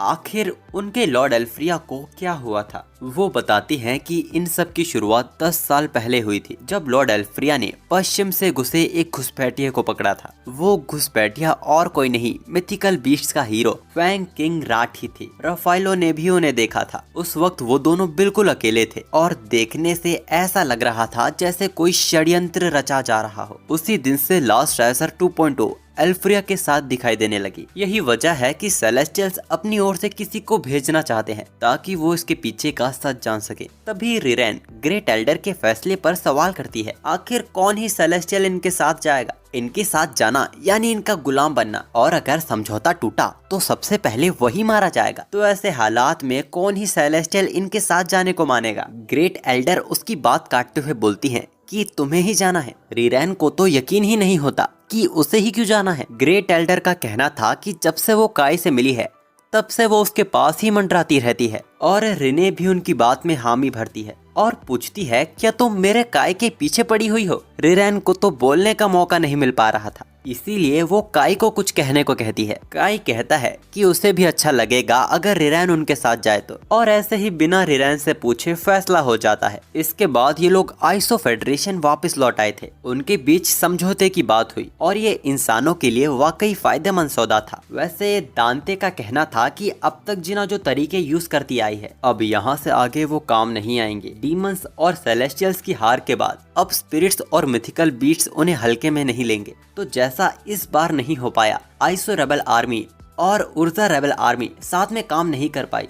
ये लापरवाही अगली लड़ाई में उनके लिए नुकसान की वजह बन सकती है। इन लोगों का अगला कदम यूनो फेडरेशन की ओर होगा, जहां उन्हें स्पिरिट्स की हीरो किरुगेन क्योको का सामना करना है। यूनो रेबल आर्मी का कमांडर बालमंक है, जिसकी तारीफ दांते भी करता है और हमें पता चलता है कि वो फेलन का पुराना साथी भी था और फेलन भी उसको बहुत मानती है। दांते एक बार फिर उन्हें ये याद दिलाता है कि उन्हें अपने लड़ने का तरीका बदलना होगा और तभी फेलन दांते से माफी मांगते हुए बोलती है कि अगर वो अपने घमंड को छोड़ दें तो अच्छे लीडर बन सकते हैं। दांते कहता है कि वो ये जिम्मेदारी जिना पर छोड़ रहा है। जिना को ह्यूमैनिटी का लीडर बनने का कोई शौक नहीं है, वो बस चाहती है कि पांचों प्रजातियों के बीच की लड़ाई खत्म हो जाए। दांते उन्हें जल्दी निकलने को कहता है, इससे पहले स्पिरिट्स या मिथिकल बीस्ट्स कोई हरकत करे। यहाँ दूसरी तरफ मिथिकल बीस्ट की हीरो राठी स्पिरिट्स की हीरो किरुगेन का वेट कर रही थी। उनके बीच सेलेस्टियल्स के हीरो और डीमंस के हीरो की हार की बात चल रही थी, जिस पर राठी दुखी होने का नाटक करती है, लेकिन किरुगेन उसे अच्छे से जानती थी और यहाँ उनकी मुलाकात बातचीत करने के लिए नहीं, एक दूसरे को खत्म करने को हुई है। दोनों स्पीशीज के हीरो काफी ज्यादा ताकतवर थे। वो दोनों एक दूसरे के हमले का मुंह तोड़ जवाब दे रहे थे, लेकिन किरुगेन के पास वाटर मैनिपुलेशन का एडवांटेज था। जब उसने राठी को लगभग हरा ही दिया था, तब अचानक राठी के पीछे लास्ट ट्राइजर प्रकट हो जाती है, जिसने रिकुगेन को बूंदों में बिखेर दिया था। दूसरी तरफ काई और रेबल आर्मी अपनी अगली मंजिल की ओर निकल पड़ी थी, पर यहाँ रिने का मुंह फुला हुआ था, क्योंकि रिरेन आगे यानी काई के बगल में बैठकर डायरेक्शन गाइड कर रही थी। रिरेन रिने को चिढ़ाती है कि वो उससे ज्यादा काम की। वैसे इन्हें यूनो फेडरेशन पहुंचने में 3 दिन तक का वक्त लगेगा और रिरेन की पहचान छिपाने के लिए वो लोग रिरेन को आइसो फेडरेशन की प्रोफेसर बताने वाले हैं। और बात रही रिरेन के कानों की, तो रिरेन के पास ऐसा मैजिक है जिससे जो लोग उसकी पहचान नहीं जानते उनको वो इंसान ही दिखेगी। यहाँ फेलन को जंगल में कुछ निशान दिखाई देते हैं, जिनको देखने से तो ऐसा ही लग रहा था जैसे ये मिथिकल बीस्ट के दांतों से बने निशान हैं, पर ये जगह तो अभी भी आइसो फेडरेशन में ही आती है। ऐसा इनके साथ दूसरी बार हो रहा है, यानी कि मिथिकल बीस्ट्स के साथ कुछ तो गड़बड़ है। अब थोड़ी फैन सर्विस के बाद जिना रिरेन और रिने से एक सवाल करती है, और यही सवाल उसने काई से भी किया था। ये सवाल लास्ट ट्राइजर को लेके था। काई के साथ बात करने के बाद उसे पता चला कि काई की दुनिया में भी लास्ट ट्राइजर जैसा कुछ नहीं था, लेकिन जहां तक काई ने अब तक ऑब्जर्व किया है कि लास्ट ट्राइजर हर स्पीशीज के हीरो को मॉनिटर करती है और तब उन्हें खत्म करने को तैयार हो जाती है जब वो सिड का नाम लेते हैं। अभी तक उन्हें लास्ट ट्राइजर के बारे में इतना ही पता है। रिरेन को भी लास्ट ट्राइजर के बारे में कोई जानकारी नहीं है। अचानक रिने वहाँ घबराने लगती है। हमें पता चलता है कि रिने लास्ट ट्राइजर से बहुत डरती है, लेकिन उसे लास्ट ट्राइजर से क्यों डर लगता है वो इस सवाल का जवाब नहीं जानती। जब जिना रिने को दिलासा दे रही थी, तभी अचानक जंगल में कोई हलचल होती है। हम देखते हैं कि एक मिथिकल बीस्ट ने उन पे हमला कर दिया है। काई और फेलन एक साथ उसे रोकने की कोशिश कर रहे थे, पर उसे हराना इतना भी आसान नहीं था। ये मिथिकल बीस्ट कुछ तो अलग था। अब तक के देखे गए मिथिकल बीस्ट में ये सबसे ताकतवर था। फ्लैश बॉम्ब का यूज करके वो सभी लोग पीछे हट जाते हैं। इसको हराने के लिए एक ताकतवर प्लान की जरूरत थी, पर इनके पास ऐसा कोई हथियार नहीं जो मिथिकल बीस्ट को हराने के काम आ सके। फेलन चाहती थी कि सभी लोग उस बीस्ट का ध्यान भटकाएं ताकि जिना बाकी सिपाहियों के साथ यहाँ से निकल सके, पर जिना काई से पूछती है कि वो उसे कैसे हरा सकते हैं। जाहिर सी बात थी, अगर मिथिकल बीस्ट और स्पिरिट्स के हीरो को हराना है तो उन्हें ऐसी चुनौतियों का सामना करना होगा। काई बताता है कि मिथिकल बीस्ट का वीक पॉइंट उनका माथा होता है, जहां उनके शरीर का वाइटल ऑर्गन होता है। लेकिन चुनौती तो यही थी कि वहां हमला कैसे किया जाए। जिना एक प्लान बनाती है। रेबल आर्मी के कुछ सोल्जर जंगल में फैल जाते हैं और उसके माथे पर हमला करने लगते हैं, और फेलन भी मौका बनाती है ताकि काई उसके ऊपर इस बॉल का यूज कर सके, जिससे ये बीस्ट कुछ देर ना तो कुछ देख पाएगा ना तो कुछ सुन पाएगा। रिने उसके माथे पर थंडर अटैक करती है, जिसके दर्द से वो पागल होने लगता है। इस मौके पर काई उसके वाइटल ऑर्गन को डिस्ट्रॉय करने की कोशिश करता है, लेकिन ऐसा हो नहीं पाता और रिने को बचाने के चक्कर में वो खुद घायल हो जाता है। पर जो जिना का प्लान था उस बीस्ट को एल्फ्स के ट्रैप में फंसाना, उसमें ये लोग कामयाब हो गए थे। यहाँ काई के शरीर से खून निकलता देख रिने पैनिक करने लगती है। ऐसे हालात में काई को देखना उससे बर्दाश्त नहीं हो रहा था। काई को मेडिकल ट्रीटमेंट दी गई और रिने पूरी रात भर काई से ही चिपकी रही। काई के सोते दौरान हम एक आवाज को सुनते हैं जो शायद काई को अपने पास बुला रही थी। वो आवाज कहती है कि तुम चुने हुए हो, तुम वो हो जिसने टैबू वर्ड को एक्टिवेट किया है। जब उन सबकी आंखें खुली तो हमें पता चला कि चारों ने एक ही सपना देखा है। रिरैन उन्हें उस जगह ले जाती है जो उन्होंने सपने में देखी थी। रिरैन बोलती है कि वो बकवास जगह है क्योंकि सेलेस्टियल्स ने तो नहीं बनाई। रिरैन को लगता है कि वो जगह इंसानों ने बनाई है, पर एल्विन फॉरेस्ट में कौन इंसान आएगा और ऐसी चीज बनाएगा? इस सवाल का जवाब तो रिरैन भी नहीं दे सकती।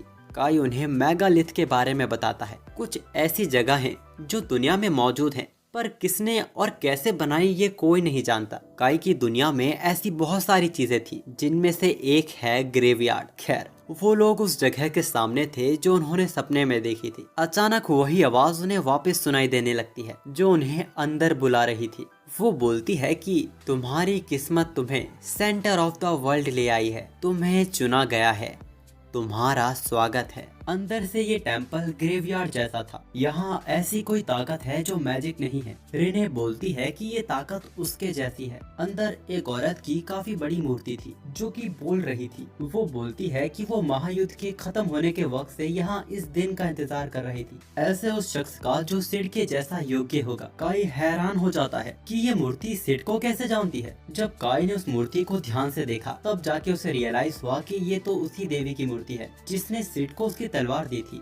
यह है प्रोफेटिक गॉड आर्सलीना सुलाका, जिनके पास भविष्य देखने तक की ताकत है और इन्होंने ही 5 प्रजातियों के खिलाफ सिड की जीत की भविष्यवाणी की थी। और यही कारण है कि सिड को लोग प्रोफेटिक सिड भी कहते हैं। काई को खुद अपनी आंखों देखी चीजों पर यकीन नहीं हो रहा था। उसे सिड का तो पता था, लेकिन प्रोफेटिक गॉड भी सच में है, वो इस बात को नहीं जानता था। इंसान काफी सालों से प्रोफेटिक गॉड की पूजा करते आ रहे हैं और इसीलिए जब 5 प्रजातियों का वो महायुद्ध हुआ था तब इंसानों की रक्षा के लिए प्रोफेटिक गॉड ने कोड होल्डर बनाया। काई को अब जाके रियलाइज हुआ कि ये आवाज वही है जिसने काई को इस दुनिया में कितनी बार बचाया है। वैसे प्रोफेटिक गॉड ने इन्हें यहाँ इसीलिए बुलाया है क्योंकि उनके पास एक और भविष्यवाणी है, पर इससे आगे वो उनकी कोई मदद नहीं कर पाएगी। कोड होल्डर को बनाने में उनकी सारी शक्ति खत्म हो गई थी और इसीलिए वो वर्ल्ड रिइंकार्नेशन को भी रोक नहीं पाई। काई जानना चाहता था आखिर वर्ल्ड रिइंकार्नेशन होता क्या है, लेकिन प्रोफेटिक गॉड को भी इसकी जानकारी नहीं थी। बस वो बोलती है कि दुनिया के इतिहास को झूठ से बदल दिया गया है। ये सुनकर जिना गुस्सा हो जाती है क्योंकि एक तरह से प्रोफेटिक गॉड अब तक के लोगों के दिए बलिदान को झूठा बता रही थी। प्रोफेटिक गॉड जिना को समझाते हुए बोलती हैं कि दुनिया के अस्तित्व के साथ उनकी किस्मत को भी बदल दिया गया है। हालांकि ये पूरी तरह से बदली नहीं गई है। अगर इस दुनिया के अस्तित्व को पूरी तरह बदल दिया होता तो इंसानों का अस्तित्व ही नहीं होता। और ये जिना की कोशिशें ही हैं जो वो अब तक इंसानों को खत्म नहीं कर पाए और इसीलिए वो जिना को एक बड़ी जिम्मेदारी सौंपने को जा रही थी। इस दुनिया में जब सिड के अस्तित्व को मिटा दिया गया है, जिना को सिड की जगह लेनी होगी और इंसानियत का हीरो बनना होगा। प्रोफेटिक गॉड इस बदलती दुनिया को देखती आ रही हैं और इस दुनिया में उन्हें कुछ ही ऐसे लोग मिले जो सिड की जगह लेने के योग्य थे। उनमें से एक थी जिना। काई भी उनमें से एक था, लेकिन काई को इस दुनिया में होना ही नहीं चाहिए था और यही वजह है ये जिम्मेदारी जिना को सौंपने की। इन्हें सभी प्रजातियों के हीरोज को हराकर आखिर में लास्ट राइजर को मात देनी होगी और तभी जाके ये दुनिया वापस ठीक हो पाएगी। उनका एक सवाल था, आखिर लास्ट राइजर है क्या? ये सवाल सुनकर प्रॉफिट गॉड न जाने कुछ देर के लिए शांत हो गई थी। खैर वो बोलती हैं कि इसका जवाब उनके पास भी नहीं है, बल्कि इतिहास में ऐसी किसी चीज का अस्तित्व ही नहीं था। जिना पूछती है, जब वो लोग 4 प्रजातियों के हीरोज को हरा देंगे और लास्ट राइजर को भी मात दे देंगे तब इस दुनिया का क्या होगा? असल में इसका जवाब तो वक्त ही देगा। क्या ये दुनिया वापस पहले जैसी हो जाएगी जहां ह्यूमैनिटी की जीत हुई थी, या जीत के बाद ये दुनिया ऐसी ही रहेगी? ये तो वक्त ही बताएगा। प्रोफेटिक गॉड कहती हैं कि उन्हें काई और रिने से भी बहुत उम्मीदें हैं। अब जब वो लोग उस टेम्पल से वापस बाहर जा रहे थे तभी जिना और काई गौर करते हैं कि रिने कुछ परेशान सी दिख रही है। रिने को प्रोफेटिक गॉड की आवाज काफी सुकून दे रही थी, लेकिन उसे कुछ अजीब भी लग रहा था। काई उसे परेशान होने से मना करता है। उन्होंने कोड होल्डर बनाया था तो वो इंसानियत की दुश्मन तो नहीं हो सकती। अब उनके बाहर आते ही रिरैन उन पर बरसने लगती है क्योंकि उन्होंने अंदर बहुत ही ज्यादा वक्त लगा दिया था। अंदर जो भी हुआ जिना रिरैन को नहीं बताती और ना किसी को बताने देती। और इसके बाद जब वो लोग कैंप वापस जा रहे थे तब रिरैन रिने को रोक लेती है। उसे वो फल चाहिए था। ये फल एक मेडिसिन की तरह काम करता है जो किसी भी जख्म को भर सकता है, लेकिन उसको रिने की मदद चाहिए थी क्योंकि उसके पास पंख हैं। यहाँ काई जिना से कहता है कि उसे चिंता करने की कोई जरूरत नहीं है, वो इसके अंत तक उसके साथ है। कभी मत सोचना कि तुम अकेली हो। शायद काई की ये बात सुनकर जिना को बहुत बड़ा रिलीफ मिला था।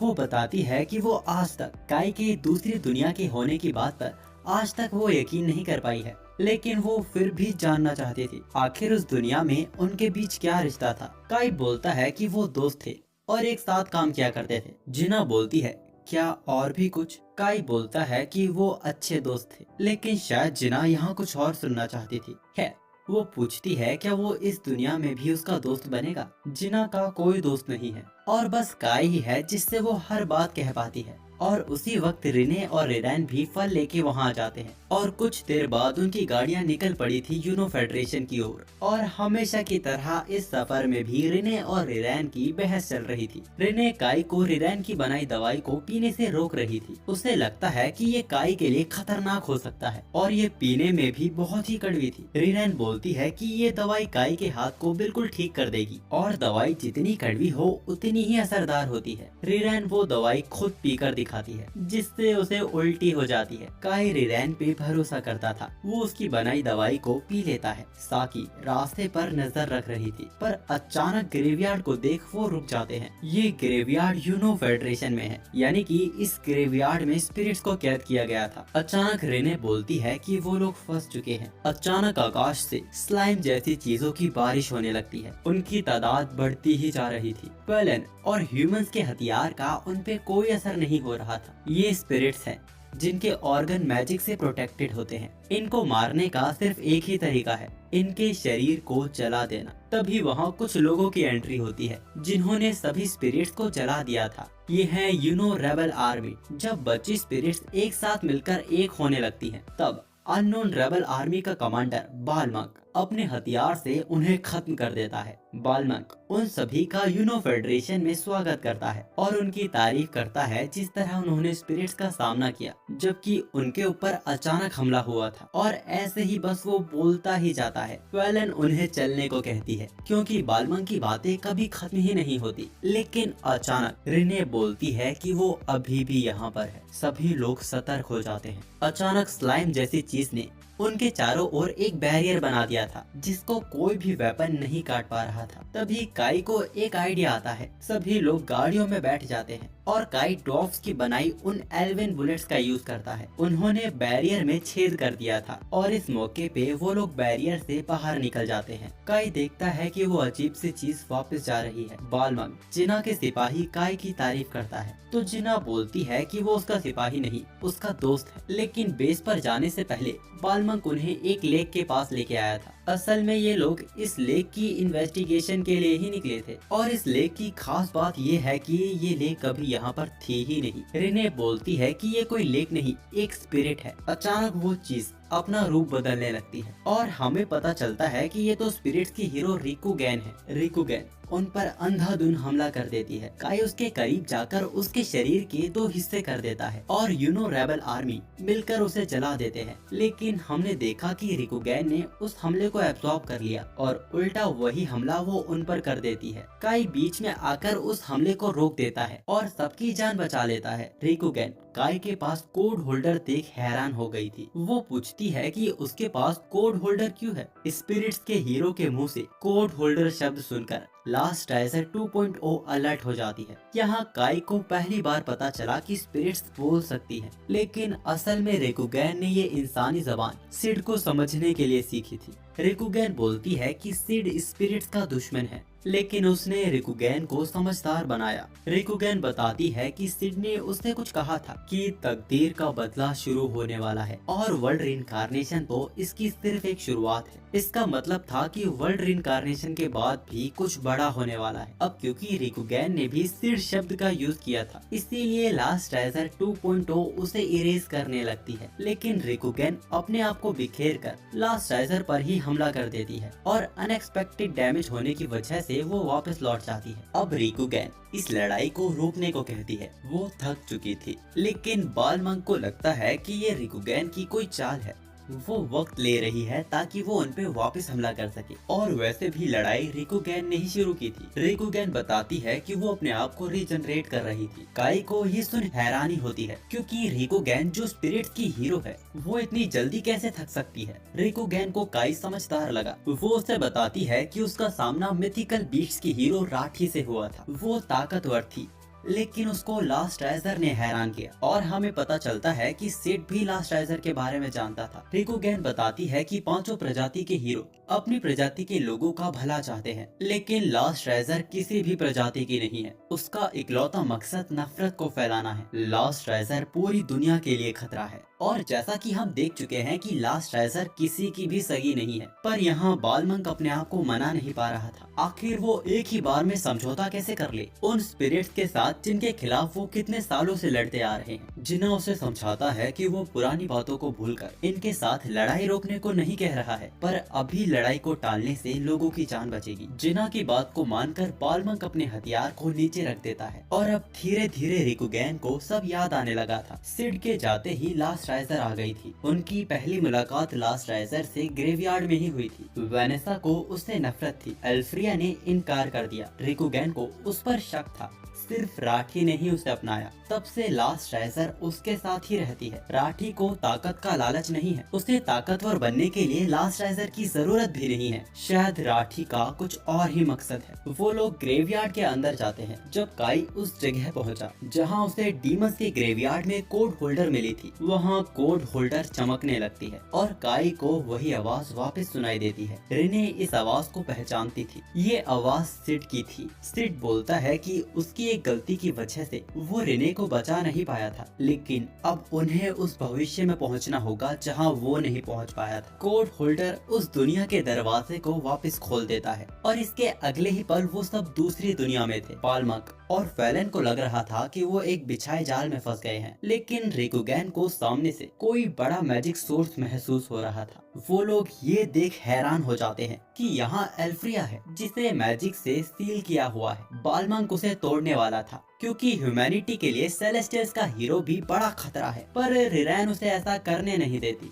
रिकुगैन उसे छूकर बता देती है कि ये सिर्फ बाहर से पत्थर जैसा है, लेकिन अंदर से ये जमा हुआ है। यही वो जीरो कोड है जिसका यूज करके लास्ट राइजर हर स्पीशीज के हीरो को मिटाने की कोशिश करती है जो भी टैबू वर्ड का यूज करता है। और असल में ये जगह कोऑर्डिनेट फ्री फील्ड है। सील बॉडी के इतने करीब होने की वजह से लास्ट राइजर एक बार फिर उन्हें रोकने आ पहुंची थी। हर कोई लास्ट राइजर का सामना करने को तैयार था, लेकिन लास्ट राइजर जिना, रिरैन, फैलन और बालमंक को यहाँ से बाहर फेंक देती है और सिर्फ उन्हें ही यहाँ रोके रखा जिनके अंदर सिड की यादें हैं। यहाँ जिना ग्रेवयार्ड के अंदर वापस जा रही थी, लेकिन बालमंक और फैलन उसे रोकते हैं। वो इतने ताकतवर नहीं जो उस क्रिएचर का सामना कर सके। रिरैन भी बोलती है कि फ्री फील्ड का दरवाजा बंद हो चुका होगा और अगर उन्हें उनकी मदद करनी है तो उन्हें एक प्लान बनाना होगा, और रिरैन के पास वो प्लान था। रिकुगैन और काई लास्ट राइजर को हराने की पूरी कोशिश कर रहे थे, लेकिन रिने सहमी हुई वहीं खड़ी थी। उसे लास्ट राइजर को देखते ही डर लग रहा था। ऐसे हालात में रिकुगैन रिने का थोड़ा मैजिक लेके लास्ट राइजर को जमा कर उस बर्फ को तोड़ देती है,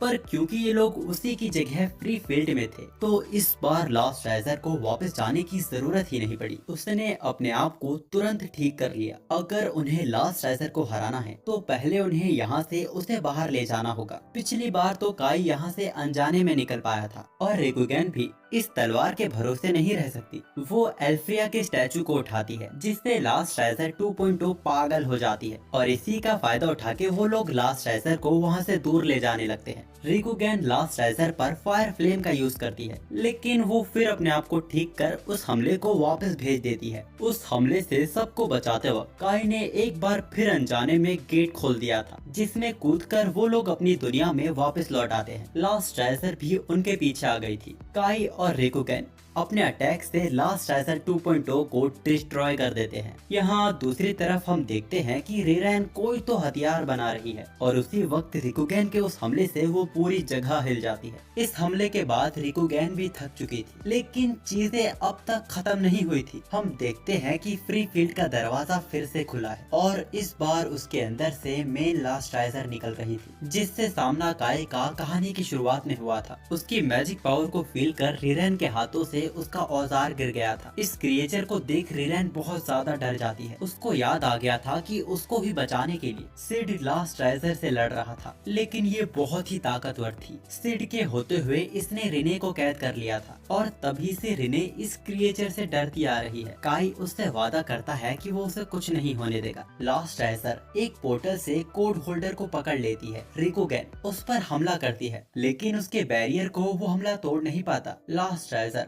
रिकुगेन को कैद करने लगती है, तो रिकुगेन अपने वाटर हैमर को वापस नॉर्मल कर लेती है, जिस कारण उसमें काई, रिने और एल्फ्रिया की मूर्ति उसमें बह जाती हैं। ये रिकुगेन ने जानबूझ के किया था, क्योंकि वो यहाँ पे बहुत बड़ा धमाका करने वाली है। उसने इस बड़े धमाके में अपना पूरा मैजिक लगा दिया था और शायद वो खुद इस हमले में बच पाई हो। रिने के बैरियर की वजह से काई और रिने जिंदा बच जाते हैं, लेकिन लास्ट ट्रेजर ने भी इस हमले को सह लिया था और अब वो पहले से भी ज्यादा ताकतवर और डरावनी दिख रही थी। काई और रिने वहाँ से भागने की कोशिश करते हैं, लेकिन लास्ट ट्रेजर रिने को लेके उड़ जाती है और अब वो रिने को भी डिलीट करने वाली थी। रिने डर में अपने और लास्ट ट्रेजर के ऊपर थंडर अटैक कर देती है, जिससे वो दोनों ही जमीन पर गिर जाते हैं। लास्ट ट्रेजर एक बार फिर रिने पे हमला करती है, लेकिन इस बार काई बीच में आ गया था और फेलन और बालमंक भी लास्ट ट्रेजर को रोकने की कोशिश करते हैं। बालमंक उस पर ग्रेनेड फेंकता है। फेलन ग्रेट फैंग का यूज करती है और सभी सोल्जर्स बिना रुके उस पे गोलियां चलाए जा रहे थे, लेकिन लास्ट ट्रेजर रोके से नहीं रुक रही थी। रिरेन ने एक ऐसा एरो बनाया है जो हीट, एयर और मैजिक को एब्जॉर्ब कर लेता है। इसके ऊपर लगी हुई आग नहीं बुझेगी, पर रिरेन को बस एक ही एरो बनाने का वक्त मिल पाया, यानी कि गलती की कोई गुंजाइश नहीं थी।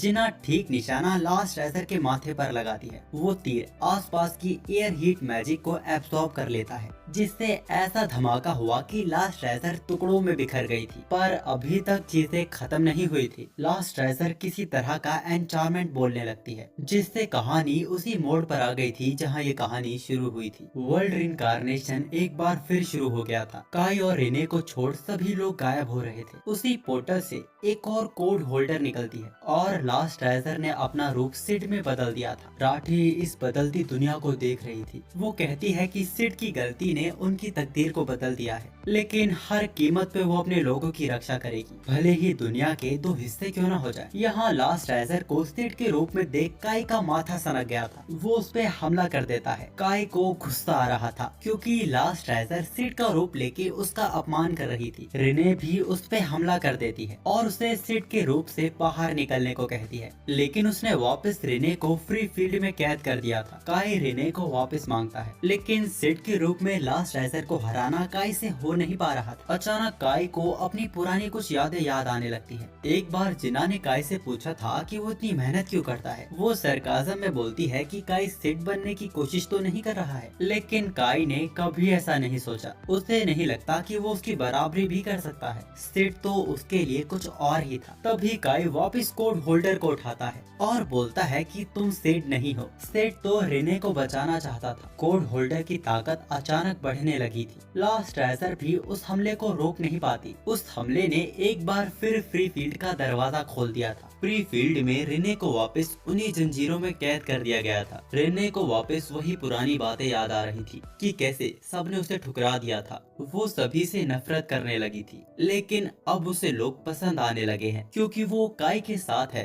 और काई के साथ जीना चाहती है। रिने अपनी इच्छा शक्ति से जंजीरों को तोड़ के कोड होल्डर के बनाए रास्ते से बाहर निकल आती है। लास्ट राइजर अब अपनी डार्क एनर्जी का यूज कर रही थी, पर रिने ने काई को उस हमले से बचा लिया था। ये सिड और उसकी तलवार बस एक नकल है। काई उसकी तलवार को एल्विन बुलेट से तोड़ देता है और उसके करीब जाकर उसके ऊपर धमाका कर देता है, लेकिन लास्ट राइजर के हाथ ने उसे बचा लिया था। काई की तलवार उससे दूर गिर चुकी थी। काई उसके हमले से बचने लगता है और मौका पाने पर उसने लास्ट राइजर पर भी अपने उसी स्पेशल मूव का यूज किया जिसकी प्रैक्टिस वो सालों से करता आ रहा है, जिससे लास्ट राइजर दूर जा गिरी थी। रिने ने कोड होल्डर को वापस काई के पास पहुंचा दिया था। लास्ट राइजर एक बार फिर हमला करती है। काई ने उसे अपनी तलवार से रोक लिया, लेकिन इस बार कोड होल्डर कुछ अलग तरह से चमक रही थी। लास्ट राइजर भी कोड होल्डर को इस रूप में देख चौंक जाती है। उसने लास्ट राइजर के हाथ समेत उसे पूरा खत्म कर दिया था, लेकिन वो पोर्टल अभी तक बंद नहीं हुआ था। रिने उस पोर्टल के साथ कुछ तो कर रही थी। वो काई से कुछ कहती है जो कि काई को सुनाई नहीं देता। तभी रिने से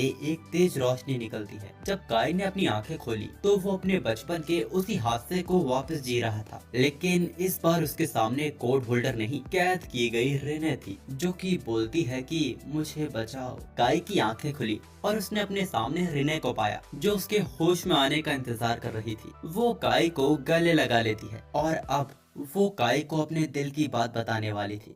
वो कहती है कि पहले उसे काई के साथ रहना अच्छा लगता था, इसके लिए उसने इंसानों को भी सहा, लेकिन अब वो काई के करीब ही नहीं रहना चाहती। वो चाहती है कि काई भी वैसा ही फील करे जैसा वो करती है। वो पूछती है कि काई उसके बारे में क्या फील करता है। रिने काई को किस करने वाली थी, पर ये होता देख जिना और रिरैन ये देख लेते हैं और वो तुरंत रिने को काई से दूर कर देते हैं। काई को पता चलता है कि वो 3 दिन से बेहोश था और इन्हें इनके गायब होने के बारे में कुछ भी याद नहीं, और इन्हें इसकी बहुत खुशी थी कि काई होश में आ गया। लेकिन वो रिने से बिल्कुल खुश नहीं थे, क्योंकि वो काई के होश में आने का फायदा उठा रही थी। तो रिने भी जवाब देती है कि उसने कुछ भी गलत नहीं किया। जिना भी तो पिछली रात काई का हाथ पकड़े बैठी हुई थी और रिरैन भी काई से चिपकी रहती थी, जिसको वो इलाज करना बताती थी। पर मीठा काई उनकी बातों को समझ ही नहीं पा रहा था, क्योंकि वो गे है। हमें पता चलता है कि रिकुगैन उस धमाके में बच गई थी, लेकिन अब वो इतनी कमजोर हो चुकी है कि उसे 30 साल लग जाएंगे रिकवर करने में। वैसे सेलेस्टियल्स की ही तरह स्पिरिट्स और ह्यूमंस ने समझौता कर लिया है और अल्फ्रिया की सुरक्षा के लिए उसकी मूर्ति को ग्रेवयार्ड में बंद किया जा रहा है। और अगर इस मूर्ति को कुछ भी हुआ तो पूरी सेलेस्टियल स्पीशीज ह्यूमंस और स्पिरिट्स की दुश्मन बन जाएगी और उन्हें लास्ट राइजर को भी ढूंढ कर खत्म करना होगा, जिसका पता उन्हें चौथी हीरो फैंग किंग राठी से मिलेगा। दूसरी तरफ प्रोफेटिक गॉड भी थोड़ी खुश थी, क्योंकि वर्ल्ड रिइंकार्नेशन का दूसरा भाग पूरा नहीं हो पाया। ये इसीलिए मुमकिन हो पाया क्योंकि इसमें एक ही लास्ट राइजर की पावर लगी थी। वैसे वो बोलती हैं कि अब रिने भी अपने असली रूप में आने लगी है और ये सब एक के ही कारण हुआ काई। रिने काई से पूछती है कि उसे नहीं लगता कि अल्फ्रिया की मूर्ति प्रोफेटिक गॉड की मूर्ति की तरह है। यहाँ हम देखते हैं कि प्रोफेटिक गॉड की मूर्ति टूट रही है। वो बोलती है कि दुनिया के पुनर्जन्म का ये चक्र चलता रहेगा। तो क्या रिने और काई अपनी तकदीर से बार बार लड़ पाएंगे? काई रिने से वादा करता है कि वो उसकी रक्षा करेगा